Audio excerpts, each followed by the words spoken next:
Absolutely born ready. I should be celebrated. Celebrate. Nice opening.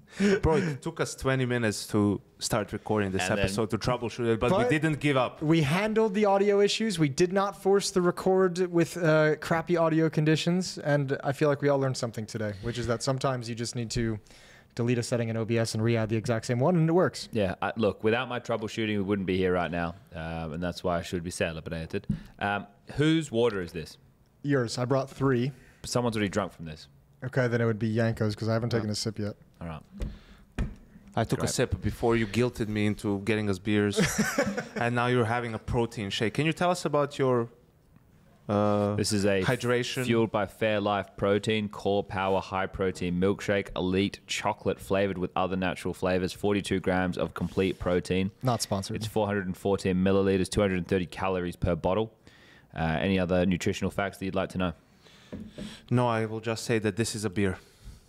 It's barely even that. Let's be real. Also, really early on, we should just give a shout out to Alt Z. Yeah? Yeah, for the intro music. Yeah. Yeah, he created a little edit. I haven't heard A of it. little great. video accompaniment. You'll love it. It was awesome. It was really cool. So thank you. That's all I got. Thank you. Dinko's also in the room. Dinko is in the room. What's he doing? He's playing Counter-Strike. Looks Last time we recorded one in this room, Josh was in the room. Yeah, that's right. Josh could also maybe end up in the room. And I think it's cute that Dinko has the whole room to pick. And when he's set up right next to Josh. That's true. Yeah, he did have his choice of 20 computers spread out through a whole But it is conference nice room. that he did decide to sit right next to... He hangs on you like lice. Who, Dinko? Yeah. And we always like to have someone watching, at least in Dallas. Well, there is a cuck chair. It's a nice cock chair in this hotel. Cuck Yeah, table. yeah. I heard it got a big workout last year, Jason. Yeah, a couple. From what we've heard, a few of them. Absolutely. Yeah, and even few like big nights. an upgrade cuck chair situation as well. Yeah. From That's a regular right. room to like the presidential suite. Are you sweeting again? Not. I'm not sweeting again, no. No. I didn't get it this time. I don't have a membership at the Omni properties. That's a shame. Yeah. Could have used it. Anyways, but it's a great event. Spring Break 2025 is back. It's not the same vibe as that Pro League season, though, is it? It's not. Nothing It's will not. ever be the same as that vibe. But s1mple's back. He was there That's at the true. time. There was that photo that Trace... We should put that photo up. Yeah. Yeah. Jace will edit it in. He's good at that nowadays. yeah, I've gotten the Are skills. you really wasting time editing? Yeah. Who do you think? I thought you had like 6 interns that you were paying. Like, You're paying nothing Yeah, because exactly. they're interns. to do all the work. In We have exposure. to honor all our sponsor obligations, Chad. Jesus Christ. And why do you think we started with the Fairlife milk bit? And beer. Yeah, right. Like the things that keep us alive are the sponsors of the shows. So they're some of my favorite sponsors. I'd be sponsored by the Icy Blue Mountains any day of the week. There's something about having that first light beer. A cheap American beer. Yeah. Not cheap, but American beer. That like just tastes like, that's the taste of Dallas for me. that's the reminiscence of Dallas. I know people will really be offended. It's not real beer. It's this. I don't care, guys. I Yeah. don't care. Yeah. Why is it not real beer? It's very watery as compared to most beers. At least you're hydrated. America has a very intense craft beer obsession. And it's only gotten worse over the years. It started when I was in college. And It's just when these gotten fucking worse. Mumford and Sons bearded clowns started to become Yeah, like popular. little Jason. beer brewing hipsters started roaming the streets with their little mustaches, just twirling them up, their weird hats. For one of my favorite edits is the one where, you know, how you know you're gonna get the most mid burger of your life for $30 or whatever, and it's just, you know, a dude with a beard, has an apron, black gloves, tattooed all over the place. Those metal chairs, like bar chairs, Yeah, the straight up, cheap yeah. metal ones, you know, the table and like whatever, some signs, and you know, it's all like hipstery, but the food is actually shit Yeah, and they just do- overpriced and Yeah. everything. Like, those are really good. Jason, what happened to your beard? My beard, I went for a trim before coming out here to Dallas, and she gave me a trim, and I didn't catch it at the barber shop. The lighting a little, weird, but I got home. Was in the dark. What? No, it was light, but like, I don't know, looking in the mirror that was like a little bit further away, I didn't like notice it, but when I got home, I looked in the mirror and it was like, I wanted to do like kind of like a gradual like fade into like keeping this longer, so it kind of built into it. It was all blended in nice. And she did like a really short cut on the sides, but left the goatee at like pretty much its full length. So I got home and I literally was just looking like in the mirror, like I'm Edward Norton in American History X. And I was like, and now I have to shave this, and now I have to get rid of it. I can't walk the streets like this. That would have been a look for you, I'm sure. And I tried to like blend it in with my own razor, and it didn't work. But for you, the beard will grow back within the span of a week. It'll be back quick. So you don't have to worry about the facial hair. No, comes it back does in sprout thick, back up quickly. real thick. Yep, thick and lean. What else has been happening? Other than the Counter-Strike, has there been anything fun?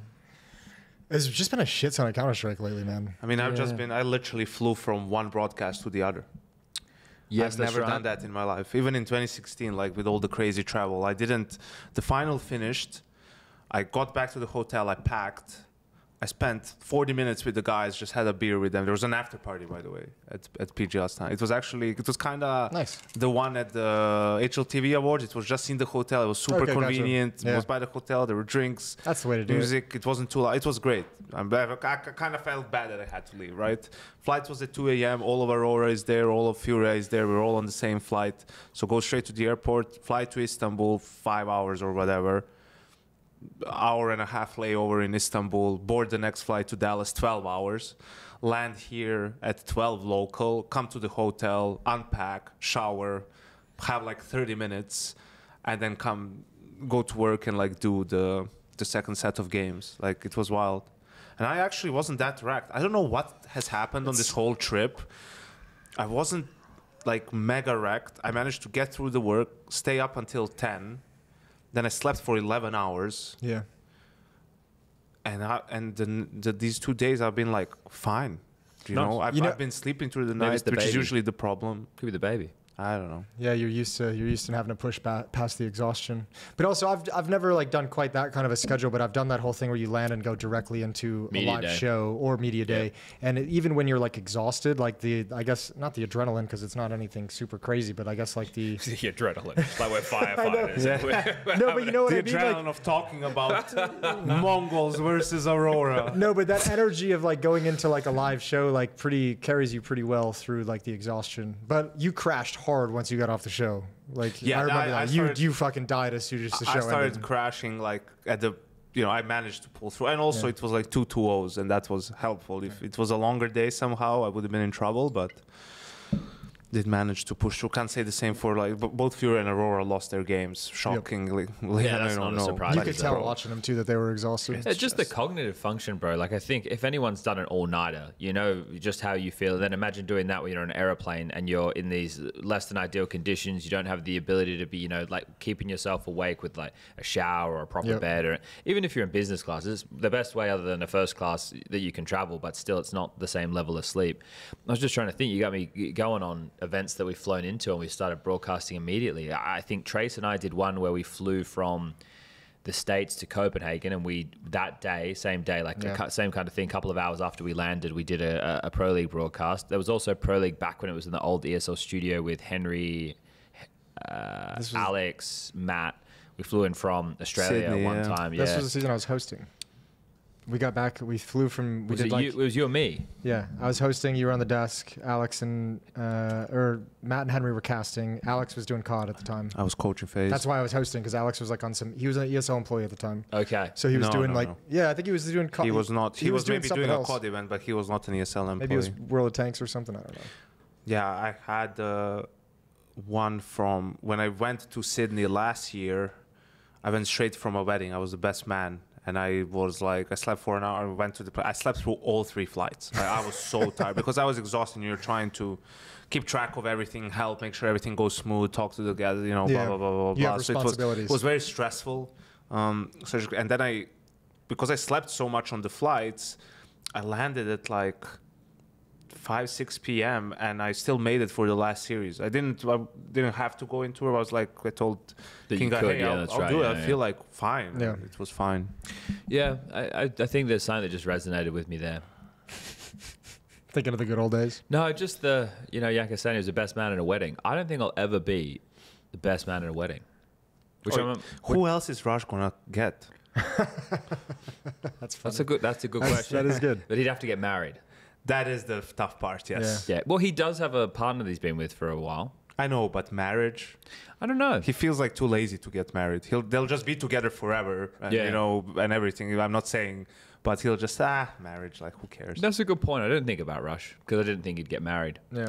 So, but I think I could see him. The last best hope for Chad. Yeah, but I'm okay with it because Janko says a lot of responsibility. I don't know if I'm up for responsibility.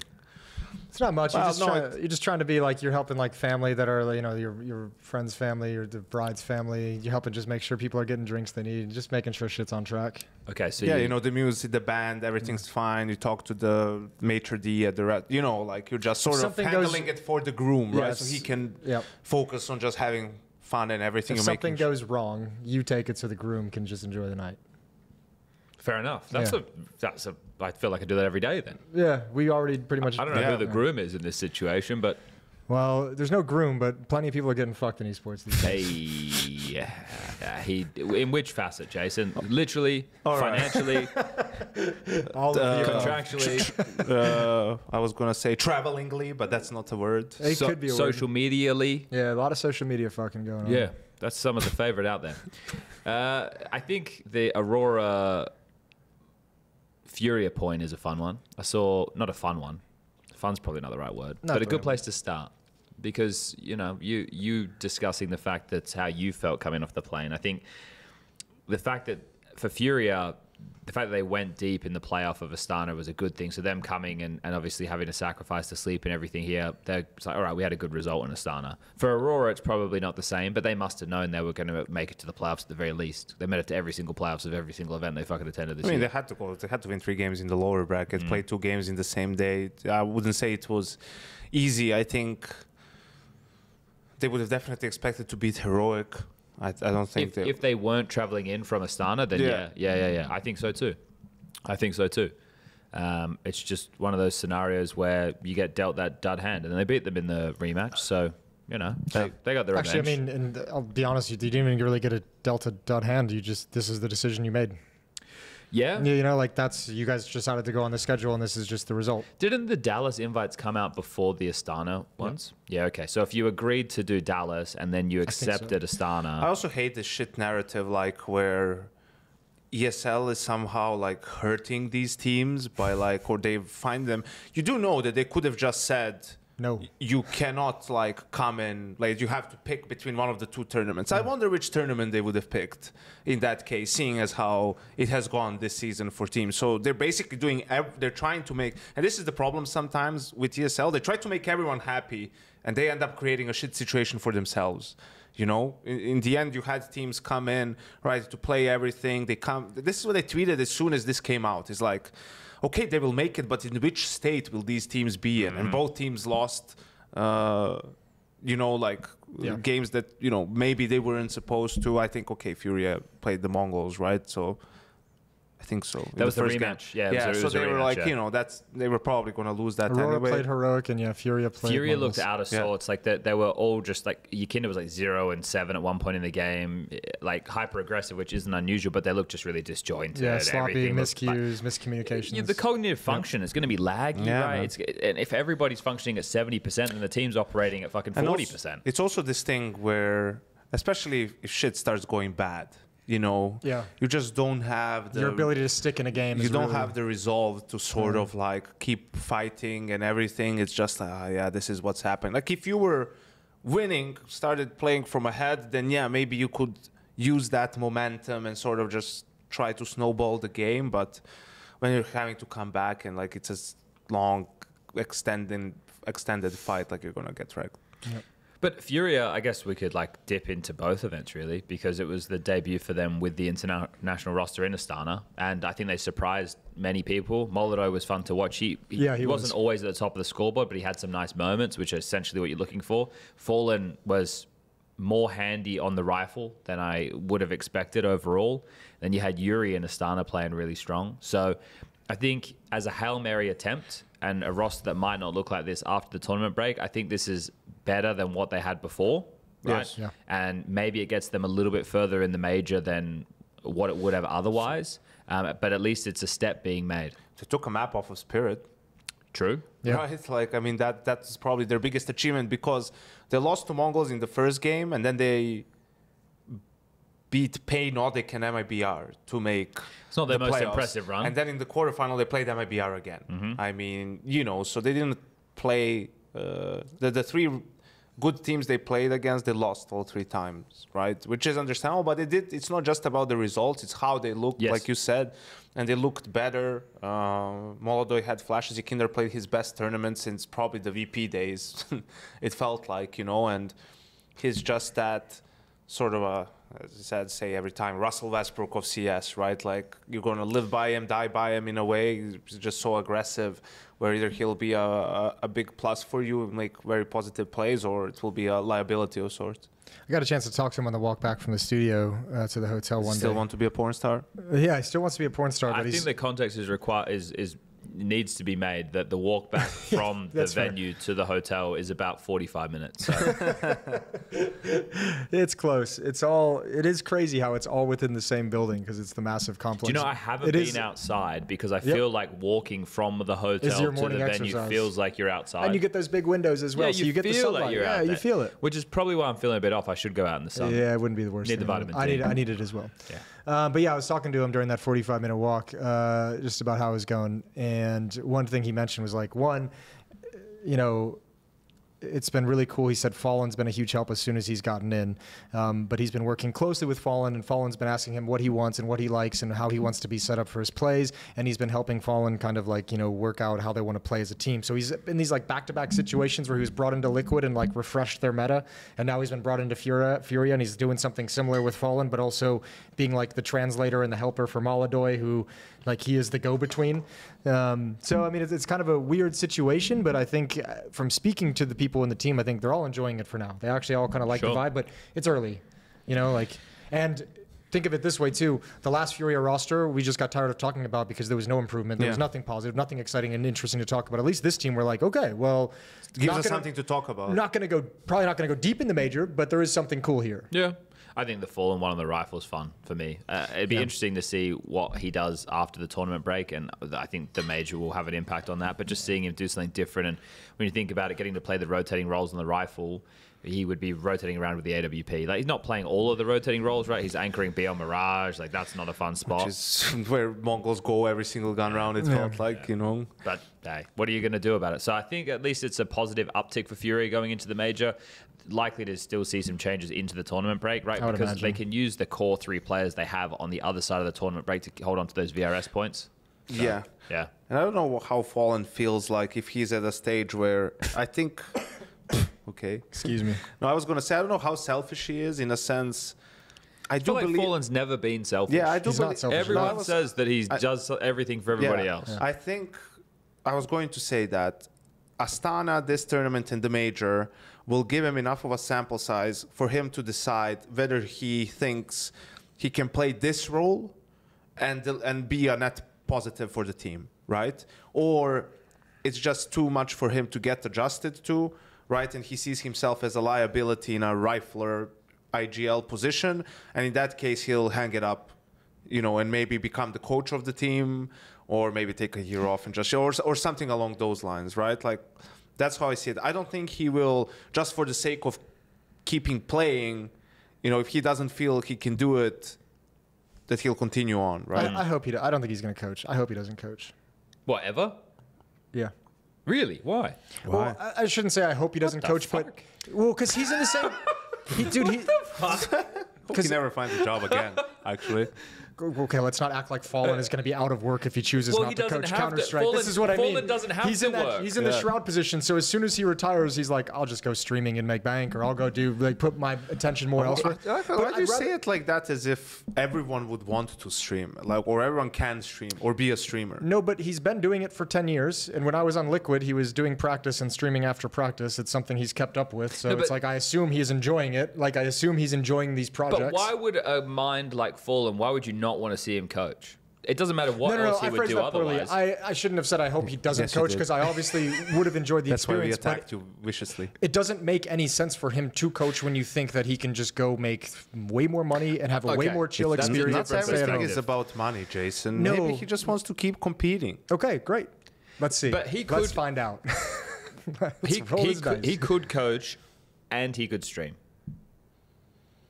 Well, no. I'll tell you that. I don't think so. You don't think so? No. I mean, coaching is so overwhelming. I'd be surprised if he was streaming on top of it. Okay. Maybe he can be Ash and have a YouTube channel. Okay. So Could do some that. form of content could be Yeah. possible. I just think when I think about Fallen, and obviously He would be a great coach. I he would imagine. yeah, I think he has a good temperament for it. I think I would want to see him get stern, right? That would be the thing that He's I a think little would bit be too nice. necessary. Get the stick out from time to time. But it would just be a shame, I think, for him to not be contributing to Counter-Strike, considering he's one of the best in-game leaders over the last 10 years. Right? Like I think he'd still be contributing to Counter-Strike. I think he'd just be doing it in a different Bro, way. and his knowledge of the game is incredible. Like, I don't want to watch a fucking Fallen variety stream playing repo and doing jump scares. You're into never it. going to turn that stream on anyways, even if he's doing it. But my point is, like, not like it we're would gluing just your eyes be, open it like would just be a Clockwork Orange. shame to have somebody Yeah. like go on to do that, which is like an entertainment branch. And as far as I'm aware with Fallen, I don't know his finances, but he's built a dynasty, right? Like he had the Games Academy, he's got the gear that he has, he's worth so much This money. shit's activated on the Valves and the Steam store. So why the fuck does he even need to like prioritize something that makes money? Unless he wants to, make generational wealth for 7 different generations of his fucking family down If the anything, line. or he should something. probably start his own org. Well, that's how big he is. Yeah. He That's should that's probably fair. do Yeah. that and start small. Brazil, young players. He can coach them up, right? Like something in between just a general academy project and having a team, and then slowly working his way up. And if he can grab some sponsors for that project, not just for himself personally, then yeah, he could grab, some good players maybe, and then start building something. I'm sure his wife would love him to just be home for once, It's just She'd like to stop traveling to all the events with him. yeah, like it's a pretty cool lifestyle Yeah. until you want to settle down and have kids and Exactly. do all those kind of things, When right? he So- fucking retires, we're getting him on this fucking show. I'm telling you Yeah, that. You think so? get him dish all the dirt. Yeah, Yanko and I can get him. in What here. dirt? Oh, he's got some. He's got something. Okay, all right. Not on him. I mean, on just anyone else. Yeah. He knows things. What happened in Sao Paulo in 2016 before that grand final? How was your 10 years is like I want to ask you, just a side note, how was your border crossing? effortless. Really? What questions did you get asked? Just where are you coming from? So then it became longer when I said from Kazakhstan. Not a big fan of the He was Stans. actually asking me a lot of questions about Kazakhstan, like just like how is it there? Did you see the city? Is it a cool place? Like just completely Not seemed- related to crossing the border, just general travel or anything. questions. Yeah, I don't know. I don't know, but it was super easy. They don't even like take your passport anymore or stamp you. He was just like, look at the camera, gets facial recognition, everything popped up on his So screen. you didn't give him the I passport? didn't give him the passport at all. He didn't Really? stamp me. I don't have even a stamp. You've got a digital stamp. I I gave know. him my We passport. got you flagged, baby. Yeah, I don't know. We were the first flight. Like there was no other flights. I was just walking up. There was no one. I was just walking up to the first like guy. A vastly different experience from you. Yeah, so when we landed, there was a bunch of planes landing at the same time, but our plane was one of the earlier ones of that bunch. So maybe one had landed before us. So there was a queue, but the queue wasn't very big. It was maybe at most, 30 or 40 people. Felt pretty reasonable. And then as we're in the queue, Alex and I get ushered off to like a different side, as they open up different lanes. And we're maybe, 25 people away from the front. And ahead of us is like s1mple, who's there with Neo and Frozen, and there's a whole bunch of other players. I see the guys for Heroic.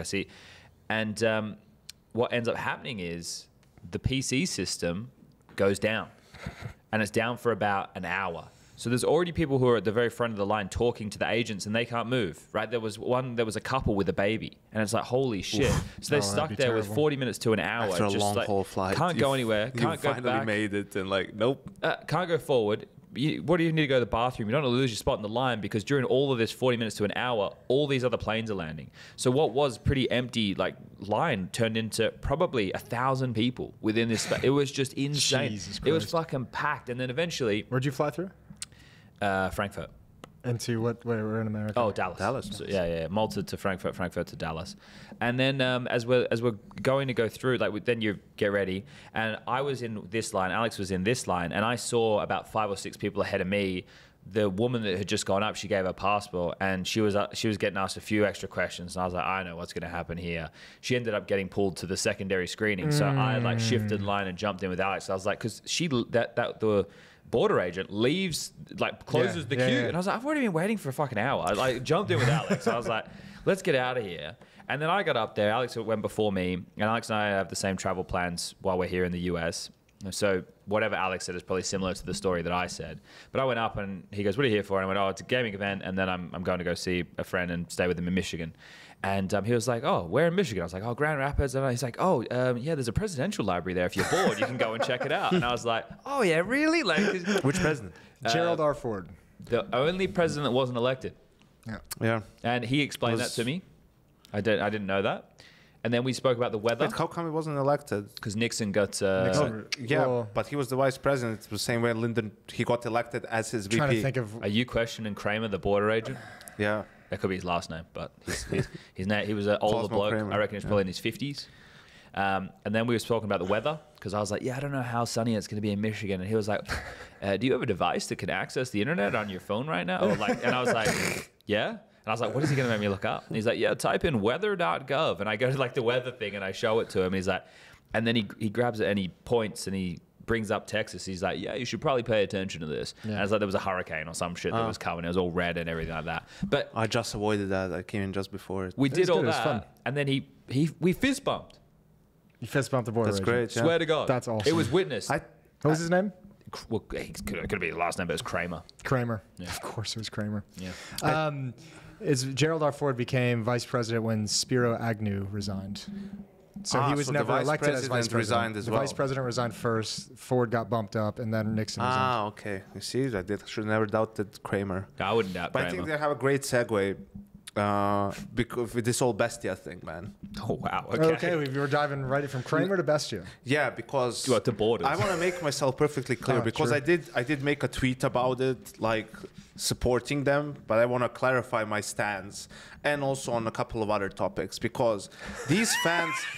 I've got a lot of bones to pick with all of you today. No, it's like, bro, these fans just always have to take it over the top. It's like we went for, okay, can this team, they have everything, can they attend to? We should never have events in the US. Yeah, it was crazy. It's like, actually, no one has any visa issues that even Blast came out and said it's only like they're waiting for Regali, but he did get his. He just needs to pick up his passport. And then Halzerg has a overarching problem. Situation, yeah. Right, like all the Russians have visas somehow. Surprisingly. Like that is actually mental. It is Right? amazing. Like there's to no me too. problems with anything, and also my stance is if you guys have gotten visas, so so the only thing you have to do is go and pick up the passport That's and different. you have it. That's different. Then Blast should let you play. That's my stance, right? But if actually what's happening is, oh no, you just have an appointment where you'll be told that you got approved, and then you still have to wait a while, and like it's not definitive, like I just said, then Blast should replace you, right? Like because it's not up to Blast for you to secure. And this is the thing also for these orgs is like, that there's events. There's also Dallas, right? That you play the qualifier. It's like you need to think ahead for these things and sort of just apply so you have visas. I know it's probably not easy. I mean, also for Serbians, it's not like the easiest process. But they do tell you is like sort of, if you have flight tickets, it doesn't matter. Like they're not going to...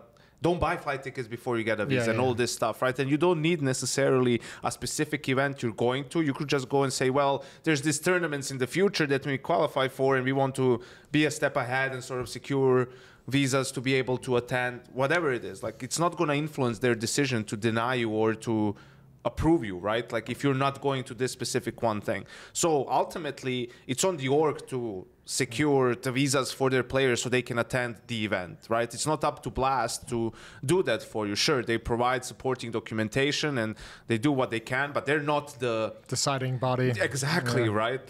Like, that's not on them.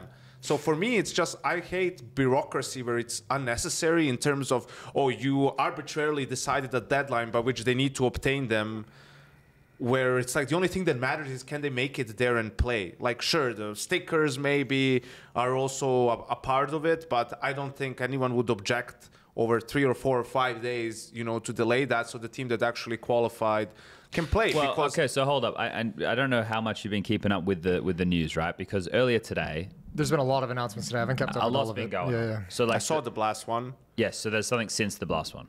Okay, what happened since the Blast one? So I guess to update everybody, there was a period of time there where BESTIA were coming out and saying, hey, help us, right? We had Apex retweeting some stuff, and it's like, we're struggling, we need help to get these visas. So they made it publicly clear that they were struggling with the visa process, right? Then Blast earlier today put out a statement saying something along the lines of, right, here it is. Since February, Blast has proactively communicated with this team about the US visa process required. I can say it. Blast saying that they've proactively communicated about visa with anyone is fucking rich, considering what has happened with the talent hirings for the events, and that there's literally people who are not going to work the major because of how they have handled traveling and everything. That's YNK. And I will not say anything more because I don't want to jeopardize like my colleagues' ability to, you know, do the event and everything, perhaps after the event is wrapped up. But that's just such bullshit what happened. So when I hear them say we proactively communicated with teams about visas, I don't believe that for a second, Chad. All right, well, thanks. Thoughts, Chad? Do you want to follow up on that? No, thanks, Yanko. Okay. We'll get back to that one. BESTIA were repeatedly provided with follow-ups, support, and updated invitation letters for their visa process upon request, the TO states, but became unresponsive after their players failed to obtain their initial visas. I mean, it's basically both sides saying the same thing. A clear deadline was then set for May 21st at 5 p.m. CEST, after which players needed to have confirmed visas. Okay, so, right, the update that came out for us, recording this right now, about half an hour ago, BESTIA's CEO has posted to X claiming that both the players, which is Thomason and Luchov, I guess it's, anyway, have secured their visas and that they do not need to wait until Monday the 26th as previously stated. One of the players himself also posted saying that all BESTIA players now have their visas. Okay. So the problem is, Blast have already announced that Legacy have taken their spot at the major. Why have they done this? That's like, I don't get like that one last part. And they said that also Valve approved it. They were in communication where's in the Valve part? Let me get that. I'm taking this from the HLTV article just to give credit to them. Shout out to our overlords. They control everything. They control everything. There's a couple bits in here that are quite key. It's a weird situation because it very clearly is heartbreaking and sucks no matter which way you look at it. Like, it's an unfortunate event for people who busted their ass to get the major. So that's one side of it. I think the other side of it too is from the Blast perspective is like they're putting on a 3-week event that's probably costing them millions and millions and millions of dollars. So if they want to set a deadline and say you have to be prepared and you have to show that you're capable of getting to our multi-million-dollar event that we're throwing, I think that's completely reasonable. Well, we always knew that America comes with a risk of visa issues. It's something that's happened in the past plenty of times. Now, look, it's not exclusive to America. What if they just, I don't know, so you're saying there's an extra cost to them, like maybe the flights are more expensive or some bullshit, like what the BESTIA they'll pay for it themselves, I'm sure, in order to be able to attend the event. See, right now, I'm not saying there's anything with money of why they're not coming. I'm just saying I think it's entirely reasonable of Blast to say we're putting on this event and you need to be able to show that you can get to this event by this date. But I think it's very similar to the ESL Astana situation where they basically said, you guys can do both events. We'll make an exception, but you have to fucking be here. Sure. Like, you know, like. Yeah, if there are any flight delays. Right. I know, but the thing is, it's like, I think with situations like this, obviously there can't be it's hard to have a universal rule. Yes. Because it would, I don't think you can make a fair universal rule. So you have to go kind of on a case-by-case basis. Here the case is, even if on Tuesday, what they say they have it, or whenever the fuck it is, and they don't have it, Legacy can still play then. Like they're here. They're based in the U.S., I think, or they even if they're not, they have. But they can easily like come to the tournament, right? Like, and obviously they're not gonna make other plans if there's a chance of them attending the major as a substitute, right? So you're not jeopardizing the replacement team by giving BESTIA more time. Yeah. Right? Like there's probably something that's problematic for them. You know, they probably have some announce or something, or the stickers, or I don't know what it is. Otherwise, it would be crazy to just go through this for no reason, absolutely no reason. But it is interesting that it says here, Blast add that the decision has been validated by Valve. Right, so obviously the level of evidence that was delivered to Valve was enough for them to say, okay, we agree with this situation and we think that they should replace the team. I guess also the next question would be, since they're saying they have the visas already, like, is it worth? Is Blast going to look? Are they going to look at the new evidence or the new information or the new data that's given to them now that the deadline has passed? Well, it's impossible. Because if they've already invited Legacy and they've already passed the deadline, like, I mean, it might just kind of be a screw it situation. Well, it's going to be on Valve. Here's the thing: if you're Blast, you would want to put that decision on Valve, Absolutely. but Valve would want to put that decision on Blast, Yeah. right? Because I'm sure that Blast are the ones who are going to Valve and saying, "Hey, we don't have this information yet, right? Like, and then what do you Bestia want us to goes do?" and says, "Hey, we have the visas." And Yeah, it's yeah. like two different, parties giving you different information, right? Like that's I don't know anything outside of a passport. Right, visa in the page. passport, Yeah. right? I don't think there's anything else that counts. Look, I think, and I don't like to use the term deserved because people say like, oh, they deserve to win that event or whatever, right? And I think it's a poor word to use when talking about competition. Yeah. But this is a situation where they qualified, so they deserve to be there if they're able to acquire their visas. Now, I understand the point of deadlines, but right now, let's check. For stage 1 of the major, it is still 12 days away. So I mean, dude, I'm with Yanko in that if they have the visas and all they're doing is picking them up, give it to them. But I mean, it gets stickier now that you've actually told 5 other people that they get the spot, because now you have to go back and take that spot away from 5 or 6 other people in an entire organization and give it back to the original people who should have had it. So no matter what you do, you're fucking somebody over. And just to be clear, the deadline being May 21st at 5 p.m. was yesterday. Yep. Yanko just tried to drink the mic. Did you really? I'm doing 3 things at the You same just tried time. to, you just tried to drink the just mic? tried to I tried. And then Jason's the alcoholic. But yeah, the deadline was Maybe not. the deadline was yesterday, which essentially put it as a 2-week out window. Yeah. Now it's 12 days, and we're talking 24 hours later, or slightly over 24 hours later Yeah, I'm from with that you. point of the deadline. I'm with you. So if there was ever going to be a grace period given for anything, you would hope or imagine that this would be it. But at the same time, Valve, I imagine, are going to want to put the onus on Blast. Blast are going to want to put the onus on Valve. I think also the extra. I know this shouldn't matter in this sort of a conversation, but man, it's just like for some of these guys, like Noctic, who's been playing for 10 years, trying to like make one, never made one. Even the kids that are just started playing and they've already like sort of made it. And just Argentina is not a region that is massive in Counter-Strike or that gets tons of opportunities, and to be able to capitalize on their opportunity and sort of get a spot, and then for some bureaucracy, right, to not be able to attend.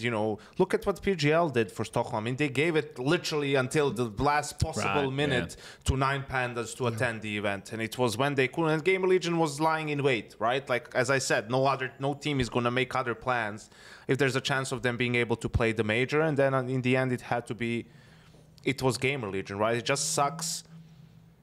It's not like the event's on the moon, Yeah, it's not like the travel time is anything. It's also, man, the first game is in 10 days. 12. Do you know? It's like, what are we talking about here? Yeah. What is the issue here? Yeah, Like, that's a fair and point. any issue, it feels like any problem that you might have, any delay that this causes you, it's worth it. It's worth the delay, you know? It feels like it's usually one that comes with, the word that I'm going to use is paperwork, but that's not the word I'm looking for. It's more like on the books, right? You got the hotel bookings under the right names, so you got the flights booked, you got the this, or you got the that, like, and that right there doesn't feel like the best reason for them to be missing the major. Yeah. And if the deadline, if the conversation with Bestia to Blast was, oh, hey, we won't have the visas until the 26th, that's next week, right? So then at that point, we're cutting the timeline down by another 4 days. So, and then if they don't get it on that point, then we're dealing with a week span. Yep. But at the moment, with the information that's provided, because this is a developing story, things may change. You would hope that there is some reconsideration to this, and Bestia is given the opportunity. I don't see how you can once you've already Why invited did the they other player. announce the group, the pair, the everything? Why?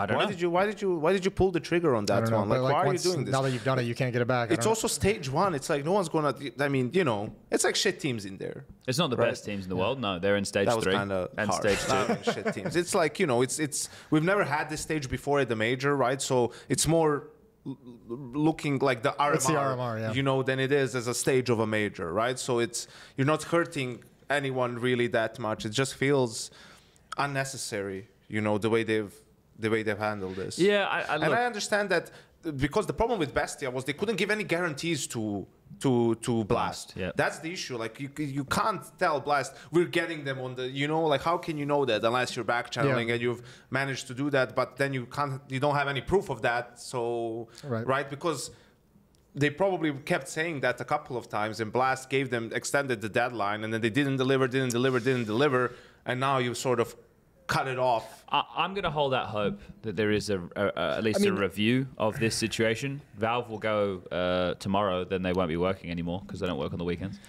So maybe they'll take a look at it today or tomorrow. And I've also had Bestia. I think I saw just before we started, like they DM'd me and sort of, would you be part of this video we're making about the injustice that it's happening? I'm like, bro, it's not really injustice. It's not an injustice. You know, that's what I said when I dislike some of the things. It's like, you should have had visas for your players. Like, that's on you. Well, there's a part in here. The buck stops with you, right? Everything that's happening now is people going out of their way to sort of accommodate you, right? And yes, I do believe that should be done because I don't think it's a big deal. But if you don't attend, it's on you, right? Mm-hmm. And the same thing with. And then they also released, or some of their influencers, I don't know, she did a video, and it's like, why are we holding events in this country? You know, every time there's a problem, it's like actually quite not a few really. Players missed and it a lot of Kazakhstan, right?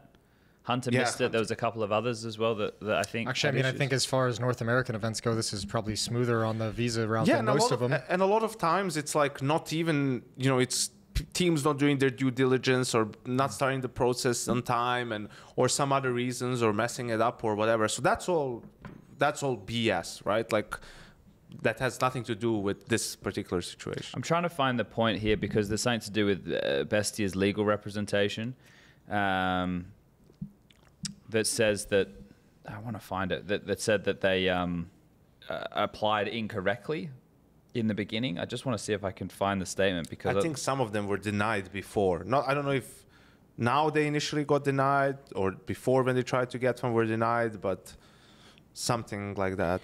Where's the Blast statement? In this HLTV article as well, I mean, I don't know.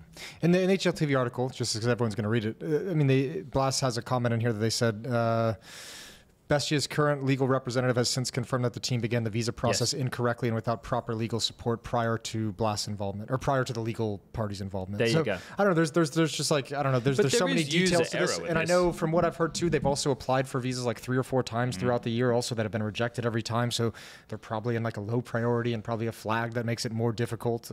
It's a weaker I've heard from other Europeans that if you get denied for a visa, it's harder to get them in the future. I don't know how all that works, but... I can't tell you. I don't know. I got strong passports, mate. Yeah. Same as you. Yeah, you have multiple, actually. Asshole. But I think that I want to wait till the story's completely developed. But you would hope that the teams that qualified for the major get an opportunity to play the major. Yes. Now, understand all of the details around this and the need for deadlines and this, that, and the other. But yeah, I want to wait for the story to complete before I feel too strongly about anything. Yeah, before you go too hard in the paint in any one direction. There is something that I you know, Jason, we have a lot of people who listen from all around the world. I've got a lot of New Jersey fans still reaching out to me these days. Well, we do love New Jersey. Yeah. They're my favorite group of fans from America. But I love all Americans equally. I'm still trying to turn my love for Americans around. There's a couple states that you don't have to treat quite as equally as the other states. Which ones would they be? Well, Florida's a nice, easy one. You can. What about Florida, man? He's in the news all the time. Washington, like the top left, not the right side. Why don't we like them? I don't know. It's just a weird place. Can't I just love everybody equally? You can love everyone equally. Okay. Now, keeping America in mind, we're here at IEM Dallas, and there's going to be a lot of American Counter-Strike fans who are going to be in the building to watch the playoffs, which are going to go down this week. Counter fans, whoop whoop. Yeah, well, we do get a lot of people who listen to Talking Counter from the States, don't we? Which is always nice in Dallas to get to talk to them. And look, you think it would be enticing to sponsors, but no. Look, at this point, our bid is not being sponsored. Yeah. I did look. Let's get some of that protein milk. I will say this because fair life. Milk maiden. Some people did reach out to me, and I need to follow up. So I apologize to some of those. Thanks, Chad. So the people have been lining up, and you've just been ignoring them. I'm not the guy. Fucking brilliant. I'm not the guy who should be responsible for anything. Forward it to Jason. I'll take care of pass him on. Just forward him. I'll okay. He loves being useful. With it in mind that we're in the US, right? I made a tweet the other day, Ooh. And I upset the Turkish fan base, and I want to apologize profusely to the Turkish fan fan base because the tweet that I made was not intended to exclude them, and I think that I made them feel disrespected. The tweet that I made was, sorry to be the bearer of bad news, but we can only have 3 teams from Group B in the playoffs. Now, again, with the context that we're in America. And I was thinking of teams that the American fan base would like to see in the arena, right? That would mean one of Falcons, mouz, Liquid, or FaZe would miss out. So, obviously, Aurora are also in Group B, and they did make it through. How dare you? But this is the thing. The reason that I listed Liquid and FaZe alongside of Falcons and mouz is because you hate Turkish fans. No, is because that Liquid has North American representation and is the North American team, and FaZe is also a massive team as far as English speaking, actually any speaking crowd is concerned, right? When we were in Australia and people would come up to Alex and I while we were filming content on the street and went, "Hey guys, how you going?" We'd be like, "Oh yeah, you coming to the event? Who are you excited to see?" Everybody would say FaZe. Like, FaZe is just a massive fan favorite. And the fact that s1mple was back and everything along those lines. I should have added the context that it was a tweet framed for the fans in the arena, because obviously the Turkish fans, who have a very good team... You can't add every piece of context to everything you say in public. But Jason, they've been very upset with me. Have they been? They've been very upset. Well, how dare you, first of all? But this is the thing. If the Turkish fans listen to me commentate an Aurora game... I'm an Aurora fan. I like the way that they play Counter-Strike. I think Wakadia and Joda are actually I think those two are better than Centaurus and Woxic, which is kind of crazy to say. Sure. But I think the output that they've been having just angered them again. No, I don't think they'll anger. They will say nice things. Digging that hole deeper. But they want esports double down. They were very upset with me, the Turkish fan base. Yeah. One of them said that they were going to fuck my mother in the ass. That's not cool. No, but they were upset, Jason, that I excluded their team. So all's fair. All's fair. All's fair. Yep, you did insult their Counter-Strike. Yeah, so I hope that the Turkish fan base can forgive me. You should just antagonize them even further. Like, I've had guys tweet at me if I talk shit about someone. I think some of it was like recent when it was G2 and like Snacks or Taz or whatever. And, you know, a guy was like in Polish, you know, writing, "Oh, me and my boys will wait for you, like next Katowice, we're going to be there," you know, or something. And I just sometimes reply like, "Yeah, you're not going to do shit." you know, or I said, "Yeah, I'll be there, you know, see you there, you know, and everything," because people just write shit from, you know, behind the screen and keyboard warriors and everything. What makes me scared about that game is you only have to lose that game once. Yeah, but that's what makes it so baller to play it, right? He's playing Russian roulette. Yeah, it's fair. So you know, he's happy to go with that. No, but I got a lot of Turkish flack for that. And then every time they won a game in the lower bracket, the tweets came back and stuff. And I was like, aged like milk. There's even no point me like reiterating, like trying to re-establish my point here. It's pointless. It's gone. The ship has sailed. I'll cop it on the chin and I'll say sorry to the Turkish fans. But it's also, come on, Turkish fans. Your team hasn't been playing that well lately. They don't play well in their every arena. single They got time. Astana. Have they? 8 from 8. 8 out of 8. They've looked not good. Eye test. Look, this event, day one, you'd give them the day off because of the travel. I think train is a weakness for them in their map pool, right? I think their train looks like it gets exploited. But overall, I think the problem that they had was something that was really strong for them at the start of the year, being Anubis, is no longer as strong for them. Yes. Right? So that has kind of put them in a weird spot with the map pool. Kind of and I think Madge has been trying to work out what's best for them next. And while trying to identify that, I think it's given them a couple of like extra hits, which have seemed like it's hurt them a bit. But the fact cannot be argued that they don't play well in the arenas. Them and Mongols were going to have that same matchup again for the 3rd time this year in an arena. And they're fortunate they get to play against one another. But both of these teams are still coming to grips with how to properly play arena CS.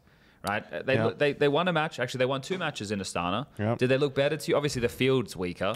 I think, honestly, what's going to make the difference is how the players play. Like, Woxic was really, really good. He was incredible in Astana and in the playoffs, especially, and in that game against the Mongols. Especially, he was, by a large margin, the best player and the highest rated player. And then he was, by the same margin, the worst player in the Katowice quarterfinal. Sure. So when you have volatility like that from your upper and one of the guys who can have a lot of impact, especially, like, that's all it takes to determine, you know, winner and loser. And I think a good part of it was major deciding to start T-side on the first map on Mirage, right? They just rolled over, and I think they had a 9-3 T-side and then 4-1 CT side or something like that. That's obviously going to give you a lot of confidence, right, for the players and everything, because it's the back of their heads as well. Every time we get to this stage, we just collapse and crumble. And sure, sometimes you play a really good team, but most of the times you play teams that you actually beat. Yes. In the group stages, and that's where the problem lies. Like, why do we win? Why do we beat them here and lose to them there? You're trying to adjust. I think also problem was like they had a slow start in Astana. They didn't look that great. They didn't look like a team who had a month off. The body language was off, right? It was the same body language when they were having a tougher time earlier in the year. Some earthquakes in Turkey, so they couldn't boot camp. Okay. Right? They just had some reasons where they couldn't boot camp, and that's obviously going to be tough, right? Like that's where you do your best work. Like online practice and boot camp practice, totally different. It's night and day. Yeah, like I cannot emphasize that enough. And it's the same. Actually, it's the same. I was talking to Flamesy today during the lobby, and he said the same thing. It's very different. We'll get to have a boot camp before the major, and you know how it is. Like, just the practice is so much better. Everyone's more focused. You're more efficient. So I think those are some of the issues why they haven't looked as clean. But then you have this tournament where Xantares is, I think, their highest rated player, and he's been playing really good. Well, he was having back issues earlier in the year as well, wasn't he? So having some health issues. Yeah, but that was sorted, I think. Yeah, no, I think that was after their long sprint, right? And then they pulled out of an event so they could take some. Was it Melbourne? They did pull out of Melbourne. Because their style is like very. I don't want to say necessarily simplistic, but you know what's coming from Aurora, right? They're not going to surprise you with how they play, but it can still be tough to stop when their players are on point with that execute heavy style and everything. If they're sort of shooting hard and if they're able to get the trades, that's where they are at their most dangerous, and it can be very frustrating to play against. But if those guys are kind of whatever, then you don't have a tough time playing against them. Yeah, I don't know. I've liked the way that Aurora have held themselves this year in terms of the consistency of making playoffs for a team who isn't an international roster, right? Because this is something else that we have to remind ourselves. National teams at the moment, how many of them are probably good? Other than Spirit? Mongols and Aurora. That's it. Yeah, but Mongols and Aurora, they're out of necessity. Yeah, but look, here's the deal. It's going to be tough for them because one of them will be eliminated in this quarterfinal. Yes. The conversation that I had for Astana and now again in Dallas is these teams need to have good results in these playoff matches.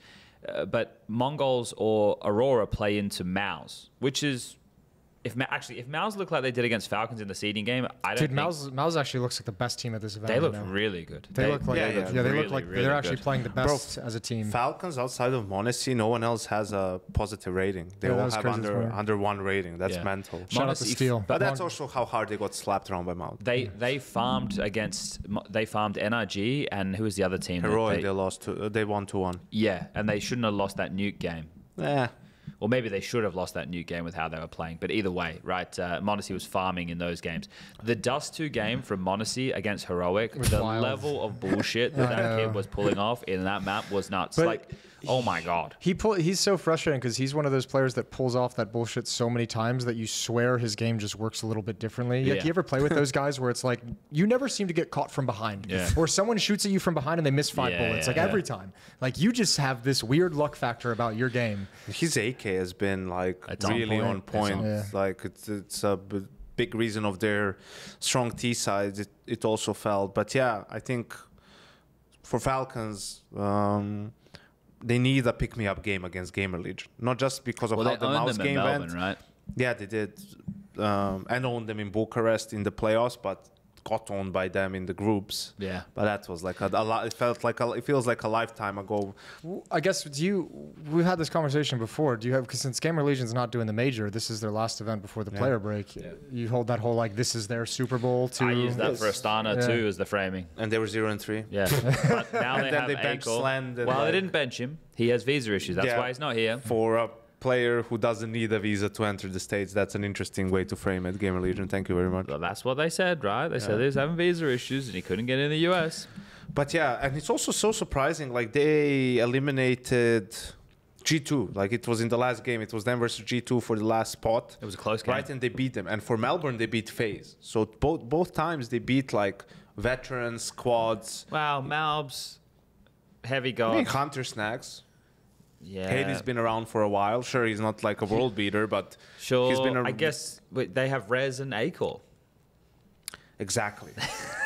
Well, even you didn't even have Acor in the Melbourne one, but you know, just managing to sort of get it done. But I think against Falcons, it should be completely different. And the problem is like Falcons need a little bit of because Vitality is the next one, right? So you need a bit of a confidence boost. I think Nico needs to have a good series, man. He's had a couple of rough playoff series. He hasn't been good at this tournament so far, or at least up to what he is capable of. Yeah. And then the finals haven't been great in Melbourne and in Copenhagen. Sure, like other games have been good. Some of the semifinals have been pretty good and other stuff. But, you know, you want to go into the major, right, with a little bit more confidence and in better form, basically. Well, there's a probability that they don't make the grand final this time, right? And they've got 3 in a row, so they would have to beat Vitality and stop the streak.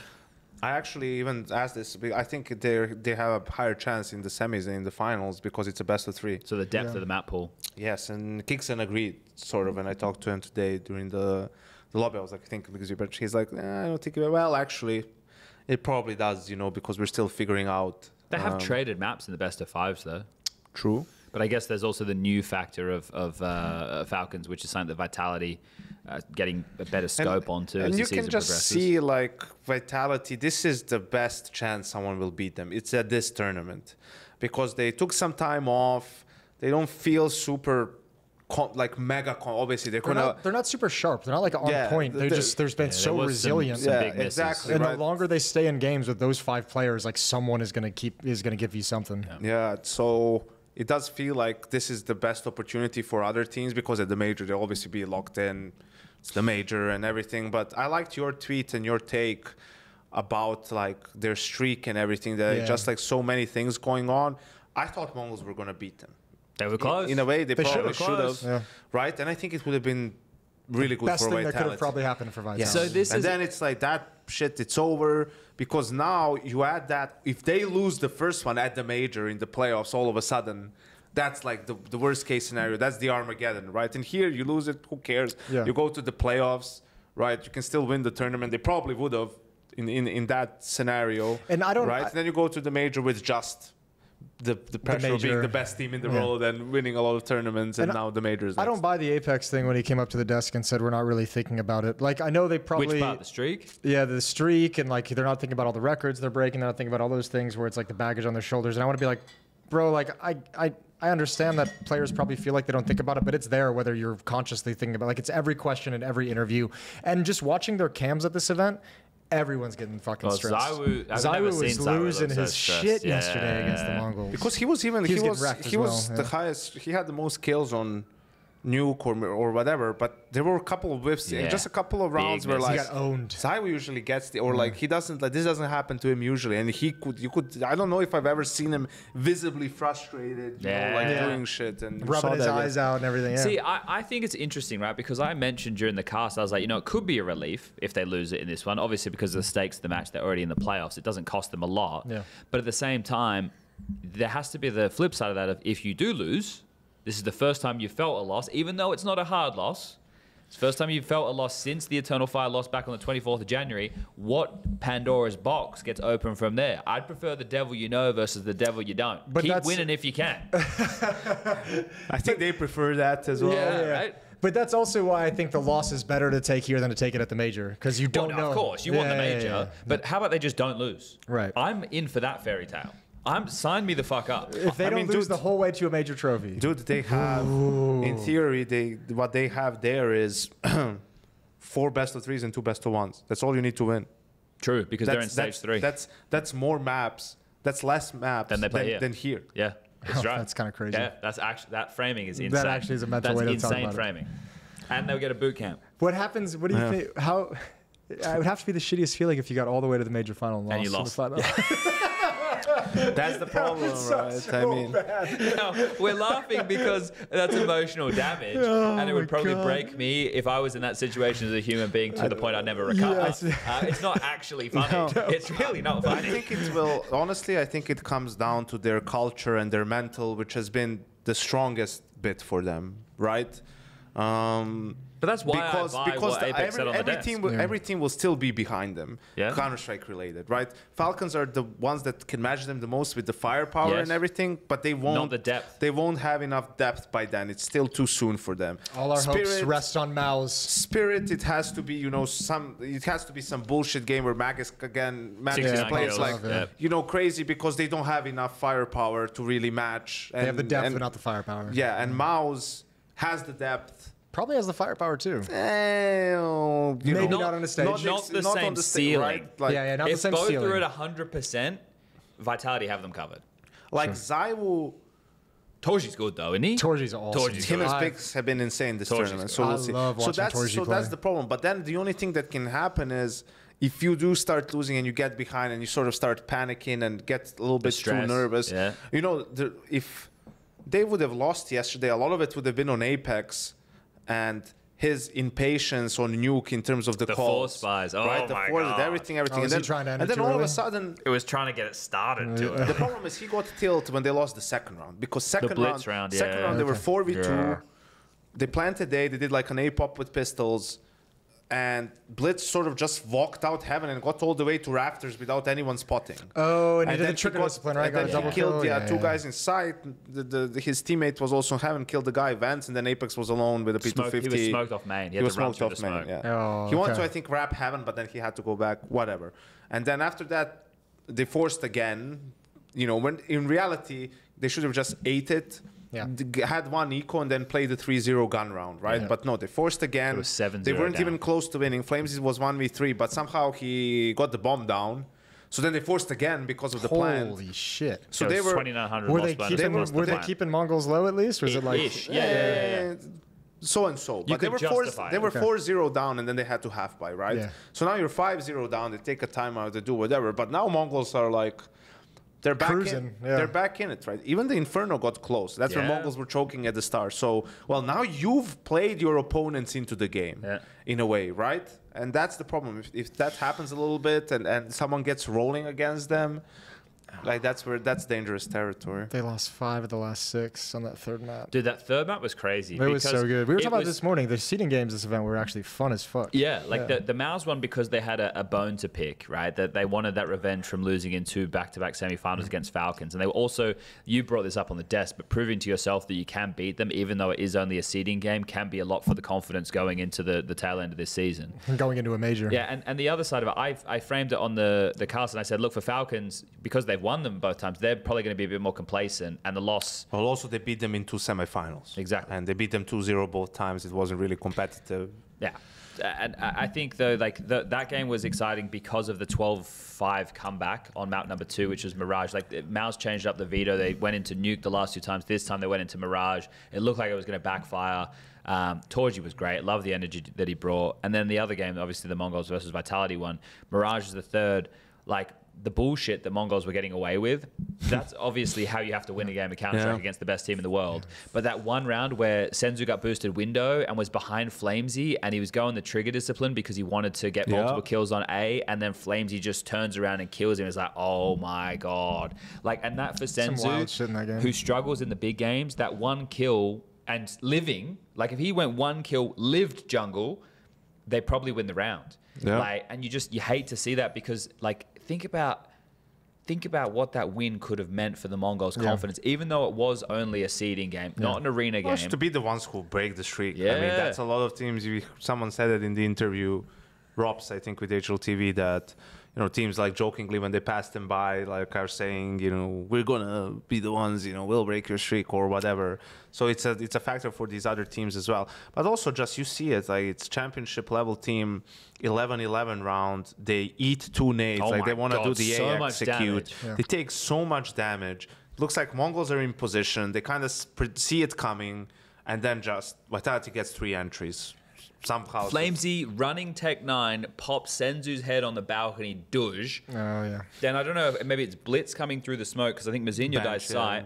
And then he comes through the smoke, shows himself, realizes his 2 teammates are dead. It's like, I have to play retake. Goes to jump back through. Flamesy tracks him through the Yeah. smoke. Boom, boom, boom. Dude, I mean, 2v5. And that's 12-11, and then the next round, Rob the just Rops walks round. out, taps, and fights 2 kills. Dude, that sequence was nasty from Rops. it That was was. so stupid. It was. And that's it. That's game. But it was a fun game of CS. That's what I like about Rops, dude. He's got so many plays because I don't think he made that aggressive of a walkout palace throughout that entire time. That was like right out of the gate. Don't you think they looked pretty caged and scared for like certain Vitality? periods? Yeah, but then when they like equaled it up late, they started to play more like themselves. Like there were certain situations they were giving Mongols so much space in middle. Like Mongols were just able to literally take connector control, and this is probably because of the financial situation. Vitality didn't have enough nades to Utility, harass and go for mid fights, but Mongols would walk into mid. They go, "We have connector, fight us."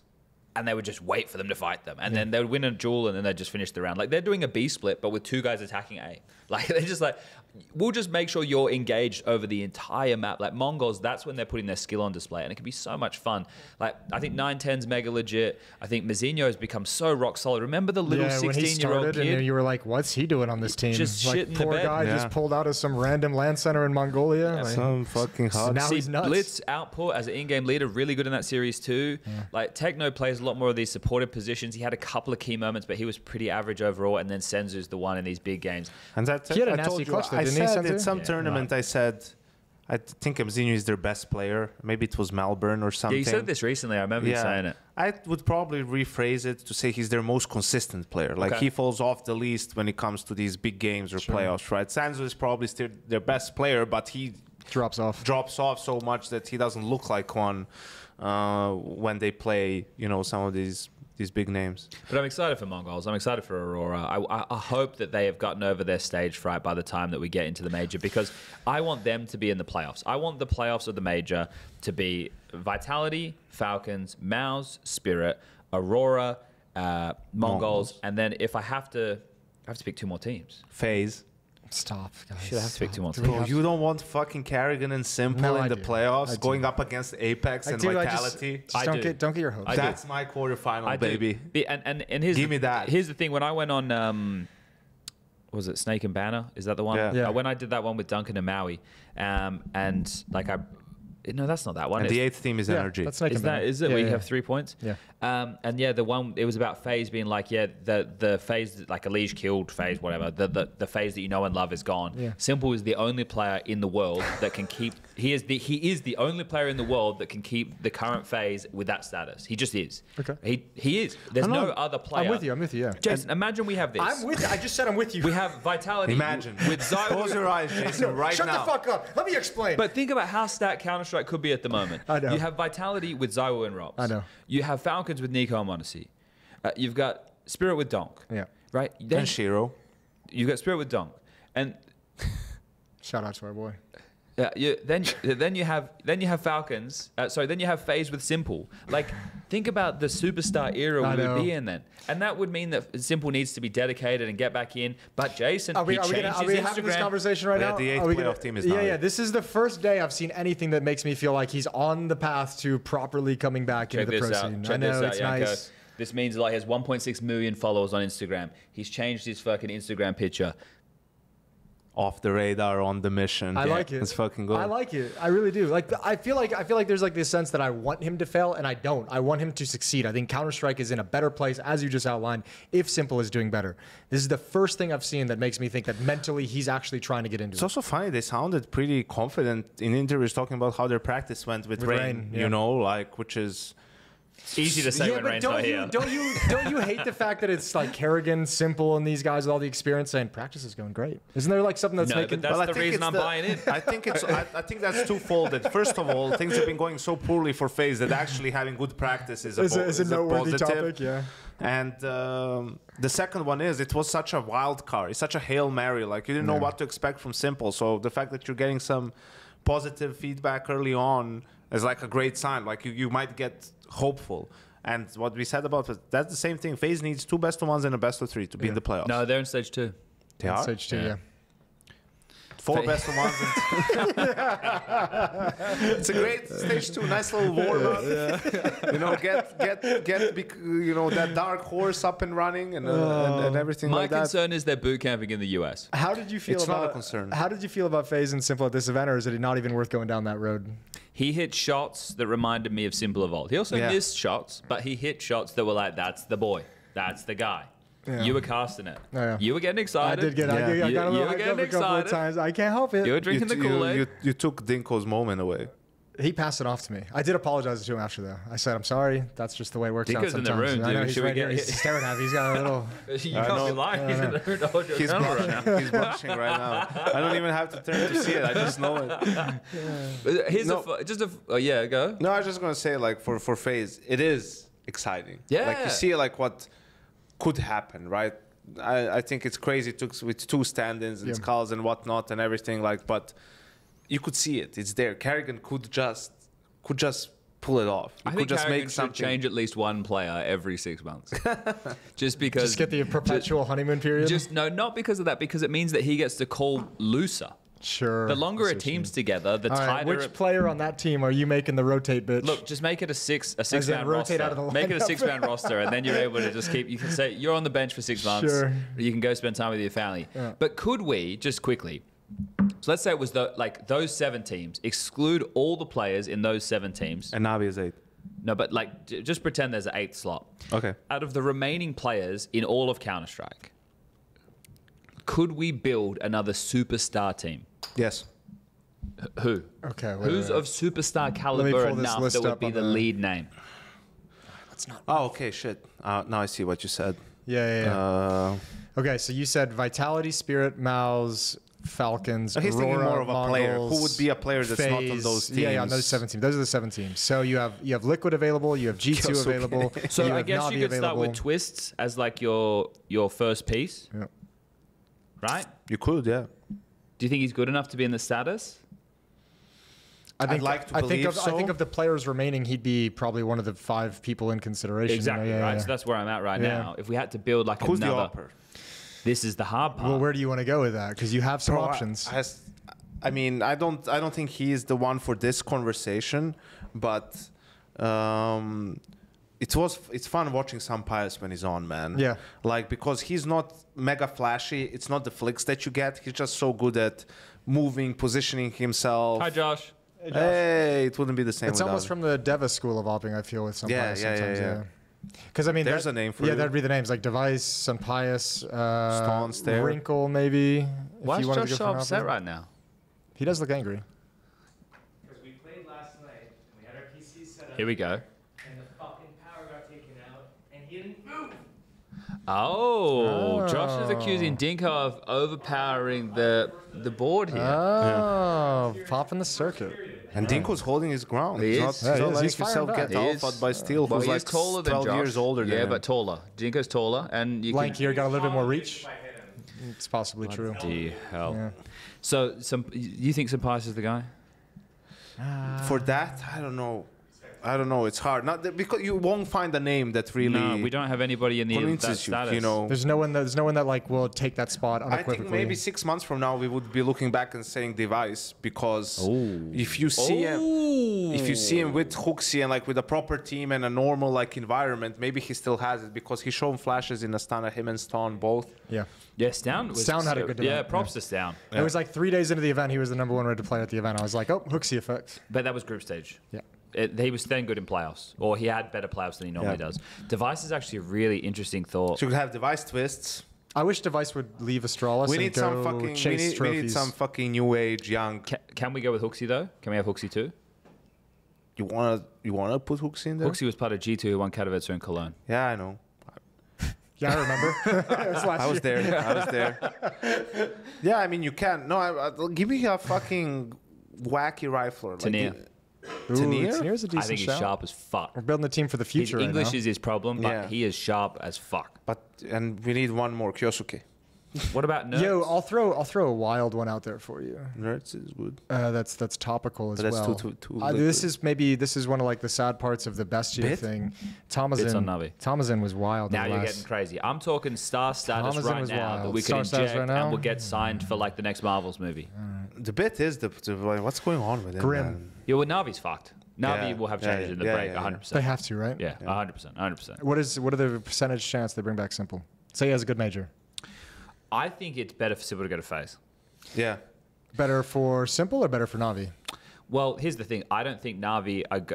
Look, even though they won a major with the roster they have right now, you think s1mple goes in there with the same level of respect as he would have for Carrigan and Rain? No. No. I'm just wondering what is if you're Navi and you own his contract and you don't want to sell him and you say, look, we have 7-8 months left in your contract. His contract has to expire in the next 6 months, Bro, like by the end of the year. Can't have the guy on the because bench he didn't forever. re-sign. He didn't play CS2. That's Been like 2 years. That's almost 2 years already. What if he signed a 4-year contract? Also, like, look, I know what you're saying. Yeah, but when would he have signed? You know, like he would probably. He had to have signed it at the start of 2023. Yeah. Which I don't think that's. I don't know. I'm speculating. Maybe he has a year and a half left. That doesn't sound right to me. I think that's way. That If it seems a lot. was past 2026, I'd be surprised. Yeah, well, me too. Yeah, That's that's why I a said year a and year a and a half. half. Yeah. But either way, I was just living in fantasy land there because I would love to have this like level of Counter-Strike, even if it's Astralis, who are the team to like come in and take that spot over Na'Vi, for example, because I think like They can do it. yeah, they actually look pretty good. Dude, I was telling Yeki, and I guess this ties into your little star power era of Counter-Strike. Counter-Strike's fun as fuck to watch right now. It's good right now. It's really fun to Yeah. watch right now. Like, and The tactical level is high, but what the individuals can pull off in certain moments Yes. makes it exciting too. Like I think it's harder to win clutches now, so the appreciation for clutches, especially like crazy ones being won, is through the roof. Like Counter-Strike is always going to be evolving. I was talking to Nico today doing one of those clutch things, and one of the clutches that came up of his was the Deagle round that he had on Cash when he was in mouz on the A side. And he goes, that's not really a clutch, that's a highlight, even though it was a 1v5. And he's like, they came towards me. And then he's like, at this level of Counter-Strike. And I was like, whoa, that's when I was playing. Hold up a second. But to that point, the game has evolved and it is going to continue to evolve. And now we have such a high level understanding of the macro from all players. It's not just the in-game leader being a puppet master saying, go here, do this. Everybody contributes, and then the level of understanding of how to play certain situations and what you need. The game is at its highest level ever, of course, right? I don't think people fully appreciate how much IGLs were just puppet masters like over the years. Yeah, like, it was more like a chessboard with your players, and you wouldn't like, tell them why they were doing something. They would just have to do it, Yep. right? Whereas now that's different. Now that everybody talks about everything like that. So I mean, it's a testament to. This is where I'm always like. This is why I have like faith in like the devs of Counter-Strike. I know they're not always slow to update things and get moving, but like the updates they've made, like all these little additions that give individuals more decision-making powers and different. That's part of the reason why this game is actually exciting to watch right now, because yeah, you have the team structure, but you have that individual freedom and individual ability to take that freedom when it's presented to you. But that's how I always want it to be. I mean, even if you look at sports, you're there to see the players do incredible things, yeah. right? And all the best teams, like, yes, they have depth, they have, you know, good whatever team play and tact, whatever it is, but it is at the end comes down to the players in big moments delivering and then doing incredible shit that has everyone glued to their screens and why everyone watches. And that's why I think for the major, it would be kind of sick if Falcons like beat Vitality in the semi, and then kind of whatever happens in the grand final, like even if they lose to mouz, but even if they win it, it would be better, because I do feel they're the main contender for Vitality more so than mouz when it comes to those like big games and everything. Like that would be kind of so sick going into the majors. Like, oh yeah, Falcons broke their streak and they won a tournament. Like someone not named Vitality won a tournament, and now you're going into the major and they can square off against each other. Like it would be great for setting the stage, but also just Vitality winning everything again, no matter how boring it is, would just raise the stakes so. It would raise the stakes so much for the major. I mean, yeah, I think I was on the same line of you of thinking of it like, man, I hope Vitality don't win this event so we can like set up like can Falcons take the major away from them. But if it doesn't matter if they win or lose, because in reality, the storyline of them winning every event they've attended for 6 months, and then like record-breaking win streak, all these other things added into it, like that story's pretty crazy too. On top of that, you have mouz lying in wait, kind of flying under the radar because of their losses to Falcons, which like if they can somehow realize their potential, right, and they're peaking at a good place. You know, like all of a sudden they might come out of nowhere just like Navi did last year and lift the trophy themselves. It's not even nowhere though, is it? They're in the top 4. It's like them. Yeah. So they feel like Vitality before Paris. Like if they win Dallas, that's like Vitality winning Rio right before the Paris. I was major. also a bit cheeky, you know. I asked Magisk about you know, Vitality, blah blah blah blah. How do you feel like they square up against your Astralis team, you know, and everything?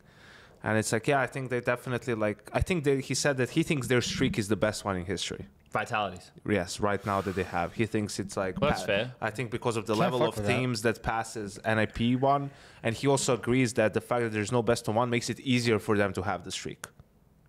Okay, because yeah, That it's all best of threes and best of fives actually makes it easier to have that Best match of ones streak has the because flux. Yeah. because they've lost, like he even said, like they lost 17, 18 maps, like that. Someone brought it up, and like, you know, that could have been the streak ended if it were a best of one. But he did say that before they can, you know, talk about them getting any close to Astralis, they have to win majors. Like, Oh, for sure. Because Astralis won 3 majors in a row. yes, and they won 4 majors over that year and a half span or 2 year span. Two and a bit. 2.5. 2.5. Yeah, that's right. With It Atlanta was- 2017. Yeah. What? What? Ah, all right.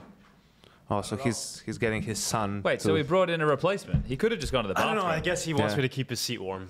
That's kind of my job. This is Dinko. He's our Intern. Intern. Yeah, Yeah. we don't pay him to be here. No. Someone else does. Speak into the microphone, please, Dinko.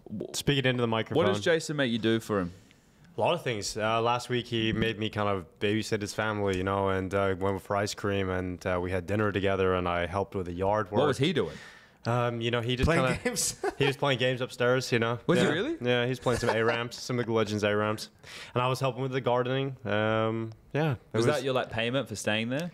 No, I think that was just what he expected. Honestly, Dinko has that look like some fucking old lady would have him as her gardener and then Dude, trim her bush as well, you know? Dude, Jason had some old neighbors, and I think they liked me. They came over. In which and- way? Like, was it a Like- couple or was it they were they were single two old ladies? sisters, in their 70s, and they were friendly. They brought me some candy. Would you fuck Yeah. someone 50 years older than you? Yeah, probably. But not that specifically. But I mean, in the I love that answer. Yeah. He's in that phase, Chad. yeah. He's in that Well, it's phase. with the new haircut. If you asked Yeah. him, like, Yeah. would you fuck something that has 2 arms and 2 legs? Yeah? I think pretty much that's the sort of the requirements. That's the boxes that you need to be didn't ticked. mention the gender though. I don't think, did you? Or if it was a human being. that's- Yanko just had 2 arms or 2 Yeah, legs. 2 arms, 2 You legs. know, there's nothing wrong with that, Dinko. It's fine. Yeah, it's just not my thing. Yeah, no, fair enough. I'm glad that's been made clear. If you're anywhere between the ages of 70 and 20, how old are you? 24. Okay, so 20. So between the ages of 70 21. and 20. Because in 21. America okay. you can have a beer and then that's okay. Okay. All right. Between the ages of 21 and 70, what's your email? You can contact me at contact@dinkoesports.com. What are your greatest attributes, would you say? My gardening abilities, apparently. Apparently. PhD. Yeah. Pretty not- huge dick. Is that what you meant? I think it's a friend's bit or from something. Yeah. it's I'm not bad. too picky. Yeah. So I got in with the. I will sleep with you. all That's why I applications was welcome. like- We got through. I used Alex's new shoes joke on him today. Did you like that one? yeah, yeah, That was so probably the one of- talent- yeah. Dude, Yeah, I tell was it. ready because it was a new pair of shoes. I was like, oh, someone's noticed my new shoes. Yeah. What was the joke, Chad? So I said, Dinko, you they, can just reenact it here. Dinko, are they new shoes? Well, yes, they are, Chad. Oh, did you get too big for your old ones? But I saw that It from was Alex. Alex used that one on Harry one time, so I thought it was really How good. did Harry react? Baffled, I think. Yeah, just confused. So I can't wait till we tell Jason what Dinko You said. won't tell him. All right. He'll just have to. Yeah, okay. He'll just have to rewatch Anything it. you want to say to But the people before you leave? Jason, fuck you for stealing that simple clip. Wow, okay. He's got a bit of fire in the belly there. So I think we should tell Jason. Nah, You don't think so? no. Well, he can warn his neighbors then. I mean, I'm gonna add Did the you put podcast. that I'm beer just there? gonna skip to the timestamp. So it's, Did you put this beer here? Yeah, I opened it for you. Oh, thank you. You have 2 neighbors who are like in their 70s and they're Yeah. sisters. Yeah. Dinko would fuck them. Yeah. Sorry, what? Good-looking 70-year-olds. Really? No, not really, but He's young and horny. This like 5 minutes of the podcast is just like smack bang in the middle. Is the most unhinged shit in a while. did he tell you they tried to set him up with a girl when he was in Michigan? I think No, you who said did? something like Who that. did? my 70-year-old neighbors. We wanna had set them him over up with for a girl? dinner one night. We had dinner and Dinko was there, and she messaged me the next day, and she sent me a picture of her with like, just some girl, and she was like, Would your friend from Ireland be interested in going out with a young lady in this picture with me? She's 21 years old and she's blah blah blah, and let me know if he's interested in going on a date. Old people He's are interested. awesome, aren't I they? know, it's cool. Old people Yeah. are great. Like, not just because of that. I think just because they don't have the same... They're not ashamed of anything. right? They've They lived get it. life. They've been through life. Yeah, they're at the point where they're just like, They've seen I it just all. don't care about anything anymore. Yeah. They've turned it on. Yeah, okay. All right, where were we? Yeah, we talked about all the major top teams, who's going to win, blah, blah, blah, mouz, everything. we weren't doing that. We covered all of that stuff. What other stuff? You said you had a lot of bones to pick. That's not the verbiage you used. No, but that's what. This is the Jay verbiage said. I use No, that's when what you was, listed that, off that 5 was just the bones. whole BESTIA and the visa situation, and this like, oh, we shouldn't have events in the Yeah, that US was and all this silly. That was dumbass shit. No, but I think also we should talk about Team Liquid because they were. I don't want to say appalling feels too strong, but I can't think of another word. You know, they got smacked by mouz 2-0, who sure looked like the best team in the tournament, and then also Aurora owned them 2-0 It's weird in the because lower bracket, and they haven't played since Melbourne. Like, they had a month sort They looked of off fine. to practice. They and looked everything. okay in their first match against FaZe, and then the other matches after that, it was just like, you guys have regressed. Like, everything after that was kind of gross. I have no opinion. Yeah. Wow. That's a first. I'm trying to have less of them. I'm trying to see if, well, I mean, Suhei, I don't Looks know. great for what we're trying to do here, Chad, but yeah. Well, no, I can't really talk about Liquid because of the JKS thing. It's just easier not to. All right. Yeah. I don't know. No, you guys can talk Jason about it. can.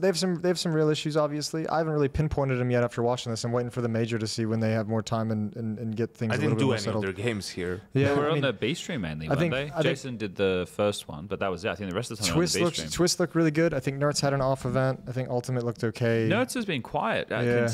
compared to his normal since self. he joined Liquid, he hasn't But quite. that's weird. Why? I don't know, and I think Should we talk to him? I think it's part of it. I think part of it is up until this point, when Twist was IGLing, they just didn't have the people to pair up with him to like have more success and like kind of the aggressive moves and more aggressive plays that he was making. Now that you have Twist, yeah, that one's weird. I think there, but you still look at that. You're like, Nertz is a little bit quieter than he should be. Naf still struggling to get comfortable in these anchor positions, which is going to be an issue if it continues at the major. I think if he has a bad major, I think if you're Liquid, you have to look at whatever options are available out there afterwards, which is sad to say because I love the little fucking Canadian bastard. One season is enough to get get him out. I think no, but when it's such a problem with the roles that he's in, I think the conversation would have to be had with him if he's motivated and wants to try and make those roles work. But I think the fact that if he's going to continue being the anchor and he's clearly not comfortable in those kinds of positions, then it has to be a conversation. But yeah, he's been great for them, and his best asset for Liquid over the years has been how consistent he's been. It's just failing him right now, which is kind of scary. How old's Naf now? 27? Yeah. I think the old adage, not being able to see the forest for the trees is probably something that Naf's struggling with right now because he's been playing non-stop, right, for the last 10 years. Sure, he hasn't really taken like a time off like some of the other guys And have. I think somebody who's now more of a seasoned player could probably use like a 3 to 6 month break to be able to step back and identify if the motivation is there that he wants to keep playing. And then second of all, kind of re-look at Counter-Strike and leave all the baggage behind of how you did things before and embrace CS2 in the current meta, which I'm not saying it needs to have drastic changes in the way that you react to something as a protocol or your decision making, but just fall in love with the game again. And I'm not saying he doesn't love it. You wouldn't do it every day if you didn't. But at a certain point, just doing something for such a lengthy period of time, that just becomes your life. On top of all that, I think he's been in Liquid since what, early 2017, I want to say? 2018 maybe? 2017, 2018, right? Because he's on Renegades, I think, Yeah, in 2017, 2017. potentially. Yeah. So I think he he's joined been like there for a halfway while. through 2017, yeah. Maybe he needs Kassad back in his life. They need a coach No in one Liquid. needs that. Absolutely nobody It's on true. this planet needs that. Oh, All right, well, sorry, Kassad. sorry, Kassad. We're trying to get He you won't this listen gig. to this. He's too busy. What's he doing? Nothing. That's just sad. Yeah, I don't know what to make of Liquid. I mean, look, Are they better or worse than the previous lineup with Justin? better.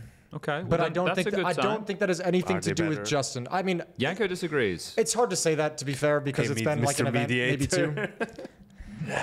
But I mean, I don't think it has anything to do with Justin. I think it just has to do with Shuhei But coming the in. thing is, here's the thing, right? What are the expectations for Team Liquid and from them themselves? Well, they're starting in- wanna they're starting in stage three. They want to be a contender, right? Yeah. They look nothing like a team that's Not even close close, to yeah. contending with mouz, Falcons, Vitality, right? Don't put even Spirit there if you want to, right? Like, they don't look like they can play against those teams, right? So then it's a question of, is it a matter of time? You need more time with Shuhei? Is like the integration going slow? Is it like disagreements in how they should play the game like with his vision or whatever. Is something off? Is NAF the issue? You know, it's impossible to know these things without being on the team. And I think after the major, we'll see, and we'll know based on what moves they make. Yeah. Right. Another team, you know, that's fallen for grace. Obviously, G2 in this tournament not being able to beat Gamer Legion in the end, right? Who's playing with a stand-in to go into the playoffs, I think is disappointing. And I think we know the Saw and some pious rumors. I like that mostly because of Saw. I think organizationally you need some stability. It's cool seeing him and Ash showing the value of what a coach can bring. I just hate that Ash re-signed with Gamer Legion. I do too. Yeah, I think the last good coach that G2 has had was Extaz, and things didn't work out, and he was going through some personal stuff at the time that made him, you know, sort of step back and whatever. I feel that roster with him and Alexi wasn't given enough time, to work things out. But ever since then, I'm not calling Sony a bad coach. It's like there's a reason why he stepped down. He never wanted to be in that role. He did a great job while he was there with the players. But I think for an organization that's as big as G2 and aiming to be a contender, like you need to have good structure and a good system. And having a coach like Saw there, who's been successful wherever he went, sure, not in heroic like the Ants days, but you look at the pieces that he's had, you know, you can't really blame him too much or expect much more. So I think that will be great. I think s1mple just bringing more experience and more veterans into the lineup is also necessary for them. And I don't expect him to be a contender next season either. Whoever they bring as the fifth guy, because, you know, they have to replace Snacks at this point too. What if they bring s1mple? Would they be a contender? No, then? the G2 guy already said they're not signing s1mple. Yeah, he said they're not. You're Oh, joking? he was joking? Fuck's sake, boys. All right. I mean, Well, he thinks s1mple's career is a mockery, so I don't know. I don't- Maybe he you thinks and s1mple is a clown. maybe you and Jason, you can't try. He's trying to start doing this next. s1mple is a clown. No, he Doesn't think he's a clown. You think he's a payaso. Yeah. You boys have brought s1mple up for every little fix over the past year. And I also want to know. I also want to tell you. So I have a bone to pick with you as well. I want to let you know in regards to the bet and the pregnancy thing and everything. I I'll already do it. know what it's like. It's period, it's not pregnancy. Because I woke up 3 times to piss every night since I was here. Oh my god! Again, I distance myself from Yanko's opinion. Any ladies pregnant listening women, to the podcast, I do not even pretend to understand what having a period would feel like, and I would never. That's Never Yanko, assumed that I that's could handle the YNK. I trials could and have made a tribulations. really good joke, but then we would just have to edit it out. So, despite your best efforts, you don't know what it's like being pregnant.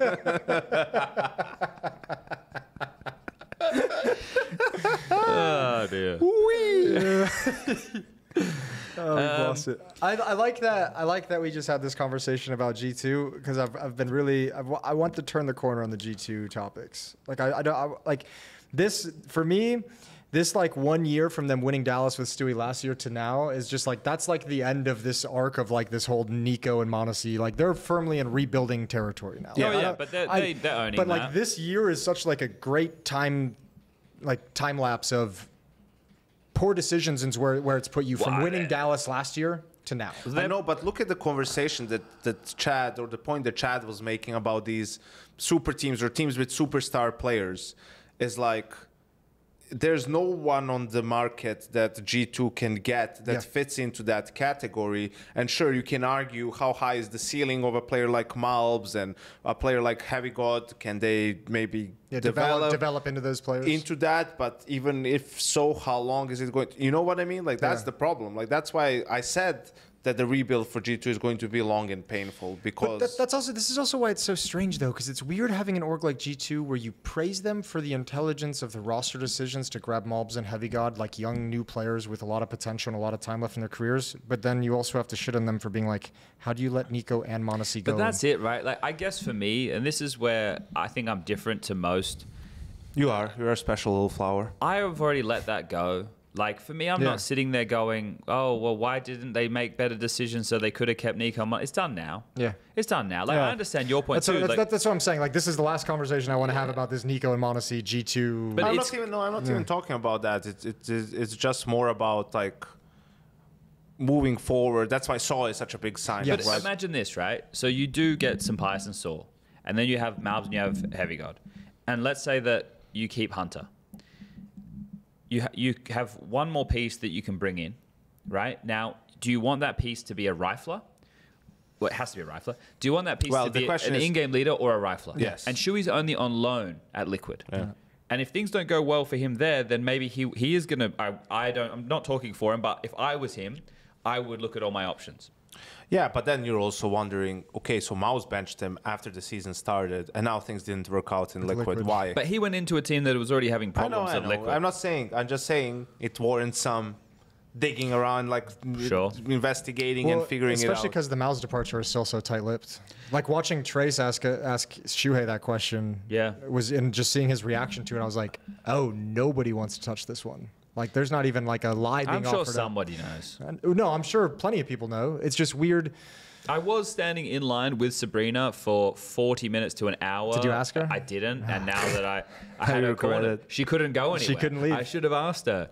Instead, I sat and just there. said, I'm not talking to you until you answer this question. I made like a punked reference with Ashton Kutcher, and I was like, you're too young. You don't get that reference. And I was like, for fuck's sake. Anyway, let's talk about other things, shall we? But yeah, like, I don't know. I guess for me, the idea of Sampaius with Shuey, Heavy God, mouz, and then Hunter, and Saw as the coach. Sounds good. That's not a bad mix of experience with your Sampaius and your Hunter side of things. Shuey's obviously played at a high level, and he's gone deep within a major before. His time in mouz was, sure, not the most prosperous, but definitely decent. And then Heavy God and mouz, you need them to become the players that we see in their peaks. And then that's a team that I actually think is competitive. Like, it does leave Liquid in a weird spot. Liquid are a team who maybe would want to consider getting this whole Hooksy situation. Okay, let's try another thought experiment here. Let's go Liquid with... plus Hooksy, plus Device. Plus Device, minus Ultimate, minus NAF. Okay. I know that would no longer mean they're American. That's a whole different conversation. But just live in the world with me for a second. So that would give you Twist, Nerds... Hooksy, Device. Hooksy, Device. Who's the fifth? Twist, Nerds, Hooksy, Device... Oh, no, Naf would say, because Shuey's gone. So Naf would say. But you could replace Naf. But you could replace me, yeah. But like then, is that more exciting? Like we're playing CS Manager right now. I know, but I couldn't get the Device. No, you think he's too gone? No, I don't think he's... I just couldn't count on him to be available. Okay, I see what you mean. Okay. Yeah. Fair enough. He's had a couple of those episodes. No, that's fair enough. Shaking some faith. And I don't want to sound like harsh or anything. It's impossible to know exactly, if it needs to be a certain environment for him that helps him with that or whatever. But I think if there were, it's going to be the Danes. What? Is it Rambo? That's my wife. We'll put Jane on. Just please tell her immediately that she is on. Hi, sweetheart. You're live on a podcast right now. Oh, hey, Andy. Okay. Yeah. All right. I need to call you back. I love you. I feel bad hanging up on you. You have a pretty dress on. Well, we'll wrap up soon, Jane. We'll be done soon, Jane. We promise. Bye. So he's gone to the bathroom. He's put his son on. He's taking a phone call. I was laughing because Chad snaps on the walk back because I had my volume on and I had the phone. Oh, yeah. He's such a boomer right now with the phone situation. There was other names here that I was looking at, like looking at Jason's laptop. PR is a name that I think from Gamer Legion is someone who I'd want to get on a better roster if I possibly could. Sure. Looking at what else do we got here? I also think VP, you could try and rescue Flammus potentially. Yeah, I think that there's probably some names as you go down the ranks. Like Wrinkle, you'd love to get off of NIP, but he's signed for an extended period of time now. I think Heroic... Shush had a great tournament. Yeah. I think Heroic are fun. It's just sad if they lose Sampaius and Saul, right? Like I think when you look at the Heroic roster, I like Tania. I think LNZ and Youngster still need to do some development because at the moment they're still pretty raw and they have like hit and miss games. But otherwise, I think Heroic are actually playing and having a decent level of output. So I'll be interested to see where they end up in the VRS after this tournament. But so there are names. It's just a shame that with some of the fall off of some of these teams, like Payne's an example of a team that's just completely disappeared. I mean, I don't know. Can we kind of attribute it? Because I know we had the conversation when CS2 first came around that the transition from like CS2 of like the old guard from CSGO, like those people are going to get worked out much quicker than it happened CS 1.6 to CSGO, right? Sure. Like that didn't happen until like 4 years in, 4 or 5 years in. Now it's like 2 years in. These guys are getting pushed out.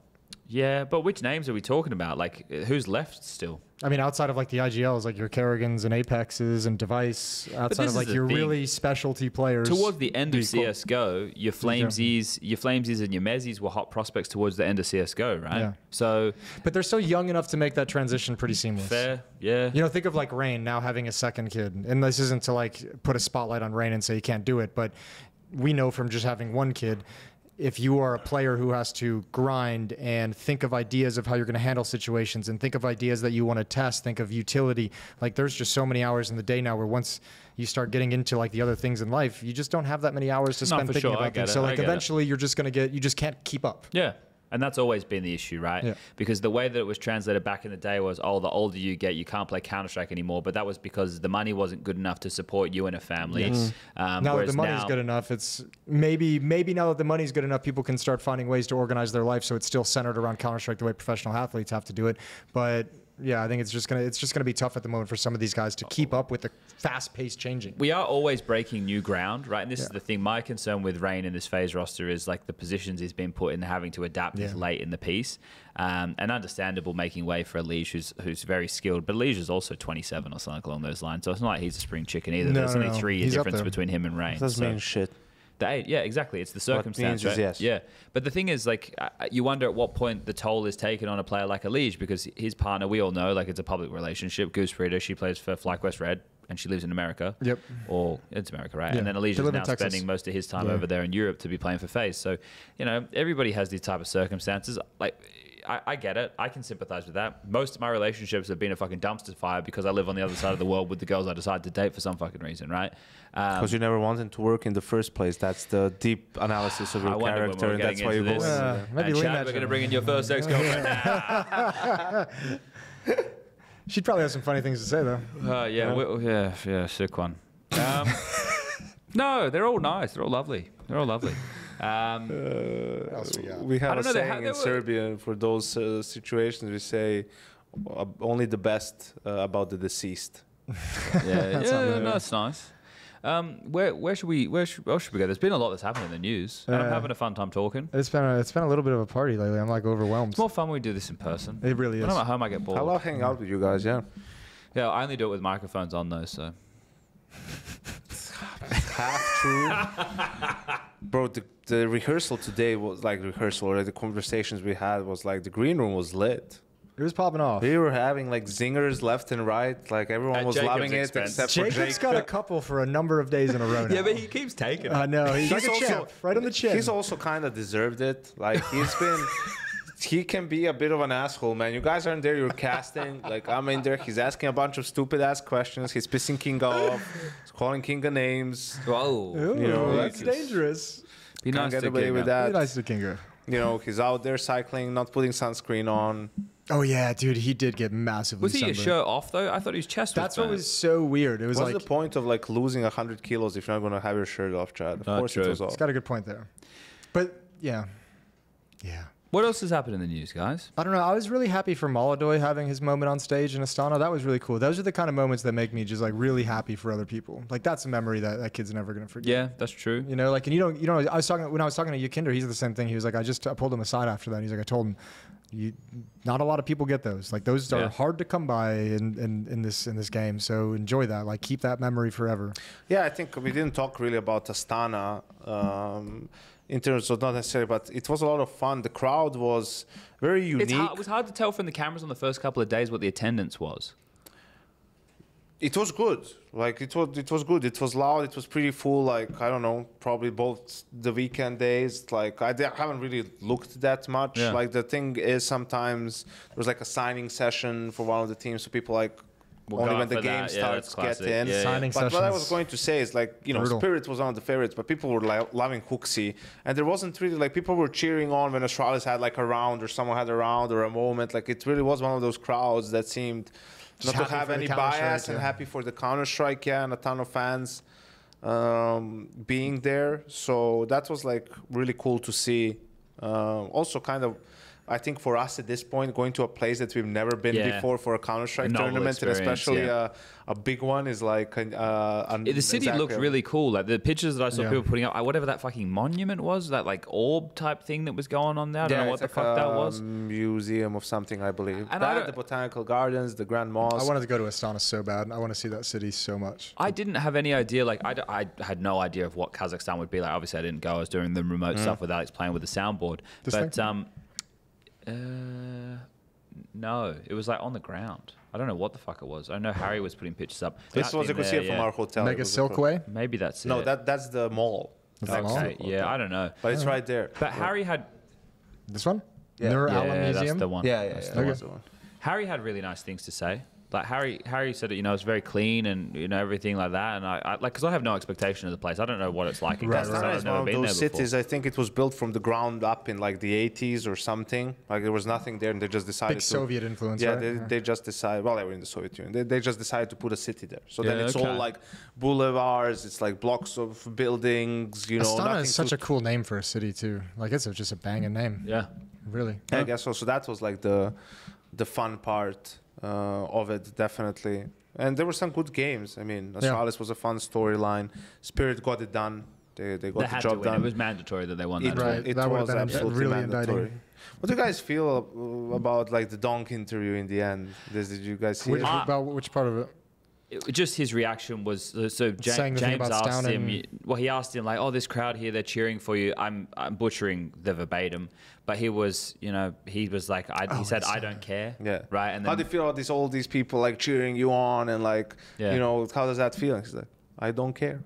Yeah, and still like deadpan. And apparently Shiro said in an interview with one of the co-streams in Russian that he's just upset with the level that the team's performing at the moment. Like he's not happy with that, which is great that he has such a high standard. And look, I can empathize with the fact that, he is the best Counter-Strike player or one of the best Counter-Strike players in the world and wants his team to win and they won the last major, et cetera, et cetera.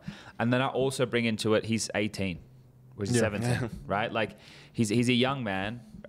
You still like, remember when we were 18? I don't remember what I was like, but I don't think I would have been a fully... I know I would have been a train wreck if I was myself in Counter-Strike at 17 years old with what I was accomplishing and then telling me, oh, now you're getting paid $20,000 a month, and oh, now you're one of the most famous people in the world, and oh, now you're on the best team in the world, and now you've won the major. I would be a fucking train wreck. It all happened from nowhere, right? Yeah. And I think the thing is, like, not only he's from a small place in Russia, like he's not from Moscow or anything like that, right? That's why Dinka called him the Siberian psychopath or whatever the fuck it was. I like it because just think of like his comments at the HLTV Do you Awards. like his reaction? Yeah, because it was people were critical of his reaction. I don't give a fuck. Like, dude, be you. Be you entirely. And I mean, we don't get those funny answers at the HLTV Awards if he's not being him. And if he comes out and he says, "Yeah, I don't care about," I mean, I'd like him to pretty it up so it doesn't sound so bad. But like, like that's the one thing he'll learn as he gets older. People paid money to come see you. They've never had an event of that magnitude. Like. That's the thing. I don't think but these kids, that disrespect, these kids still he's thinking it from the angle of what's it like playing in front of a crowd. Yes, and he's like, I don't care. And it doesn't English isn't his first language. They still get media training. They get this. They get that. I wish, as Jason said, like that he would pretty it up. I don't need him to like go out there and lie and pretend, oh yeah, it's the best feeling in my life. It's amazing. Love you guys. Doesn't have to say that. You just don't have to say like, I don't care about all these people that came here. Like to. Problem is, he's in a team who's all telling him that's the way to go about things right now. Well, the thing is, if he came out here, if he was a bit older and maybe a bit more, and let's say he was doing it in Russian. Yeah. Maybe in Russian he would have said like "spasiba," but he still could have been like emo about things because he's not happy with how everything went, right? Oh. Like I think to your point of the crowd was there and that was their like home turf. That's the closest thing to a home event that they're going to get anytime soon, right? And that might sound a little bit harsh, but that's the state of the world right now. So yeah, I think that the crowd, hopefully, they also can perceive him as what he is, which is a young man. And they don't take anything. I find it hard to get too hardcore on like an 18-year-old kid who's doing like a day interview on a stage. There was also a fake proposal. I did see that. Yeah, bro, what a great idea. They were even in the green room, and I was coming in late, right? They didn't do the show match, and they were telling, hey, just don't mention it. Like they're here, and she doesn't know about it. Whatever. It's like okay, and then we're watching it from the green room, right? I don't know why it was on stream, but whatever. And then the guy was so nervous. Like, he was shaking and shit. Like, he was really selling it. Like, he had a ring and everything. It's like, why are you going to all these lengths? But he's lying in front of hundreds of thousands of To people. just get a ticket for, like, was it like a bit? Was it a prank? Was it like something like that? Was Ashton Kutcher going to come out? There's a callback. I heard that it was like 2 people who faked the engagement and they got helped out by, I think, like another streamer from the region who like Wasn't helped it buy their by- tickets. wasn't No, it that was the by Aurora Val? owner, I think. Yeah, by that was your Aurora owner? Yeah. Okay. It's also just hilarious. I had 2 thoughts. First of all, another proposal involving James Banks goes horribly wrong. It's just don't have him like be anywhere around any of that. Yeah. And bro, it was hilarious. I don't know if you guys saw this. So Sam made that sort of a joke, and she referenced like the boomage Yeah, thing. he was in Twitch Hopefully, chat. it goes better for you than it did for boomage. And he was in the chat. He was watching it.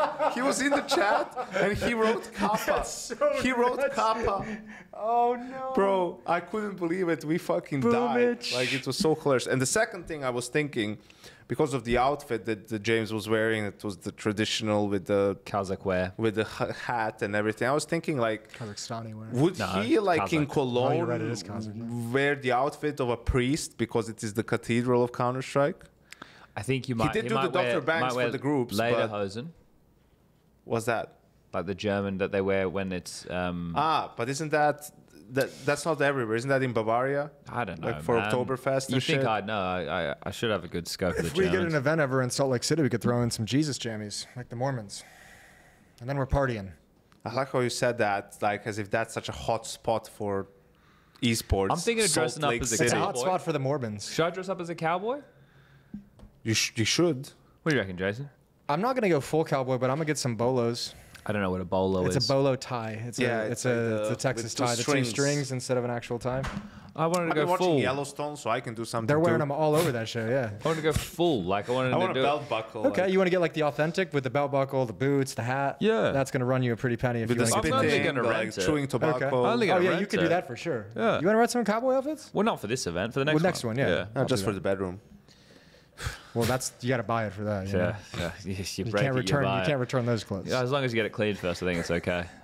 Just don't tell I anybody. don't know. Hard to clean off those cowboy boots.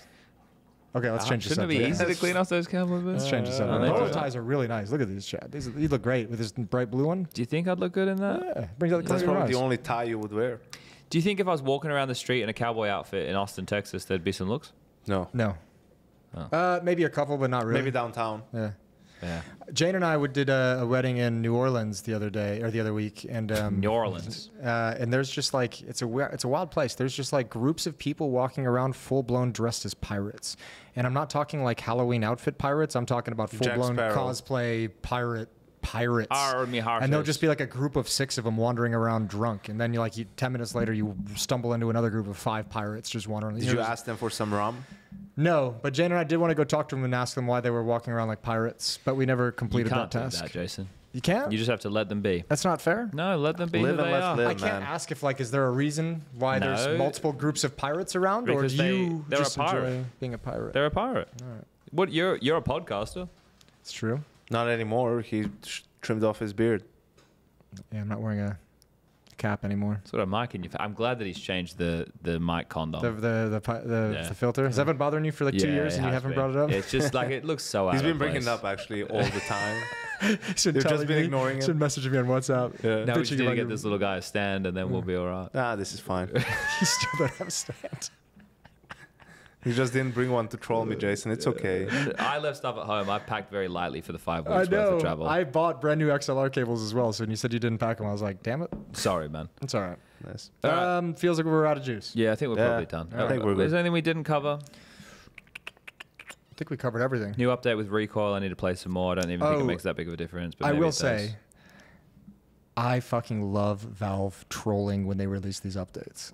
I find it incredible. I don't When care. they tweeted out and said like, "Here's our one update for the day." Was this one the yesterday one? Not the yesterday, the one before that. The one with Grail, like or Yeah, something, or yeah. or was it was literally like the most. Jara, It felt like the Jura, most whatever it is? useless update possible. Yeah. I think they actually literally just pushed that patch to be able to push a patch with one update in it. Yeah, probably. Just to troll. Yeah, they are Which trolls. I admire the fuck Yeah, out of that. I think it's so easy for them to rile the community up. Yeah. You know, it's the easiest thing. And if you're in that position, it's maybe it just probably brings you a decent amount of happiness. Well, It's that's like, the thing. You know, like this is the only fun I really get to have. We've met the devs. Do we think that they go and they read the feedback? Like some of them would. I bet some of them do and bring it back to the group. I Okay, bet and there's they like kind 2 or of, like, 3 do a people PowerPoint who wade through the presentation, dog shit. and they're 'Cause laughing. It's like the talent team. We all tell each other, stop reading comments, stop looking at threads. But every once in a while, we all hop in a thread and read through it. Some of the stuff out there's fire. It is. Some of it's good. And that, Mostly when it's not about you. and that is that. That's That is that. That's that. All right. Well, Hope deuces. our audience enjoys this. They will. Bye-bye.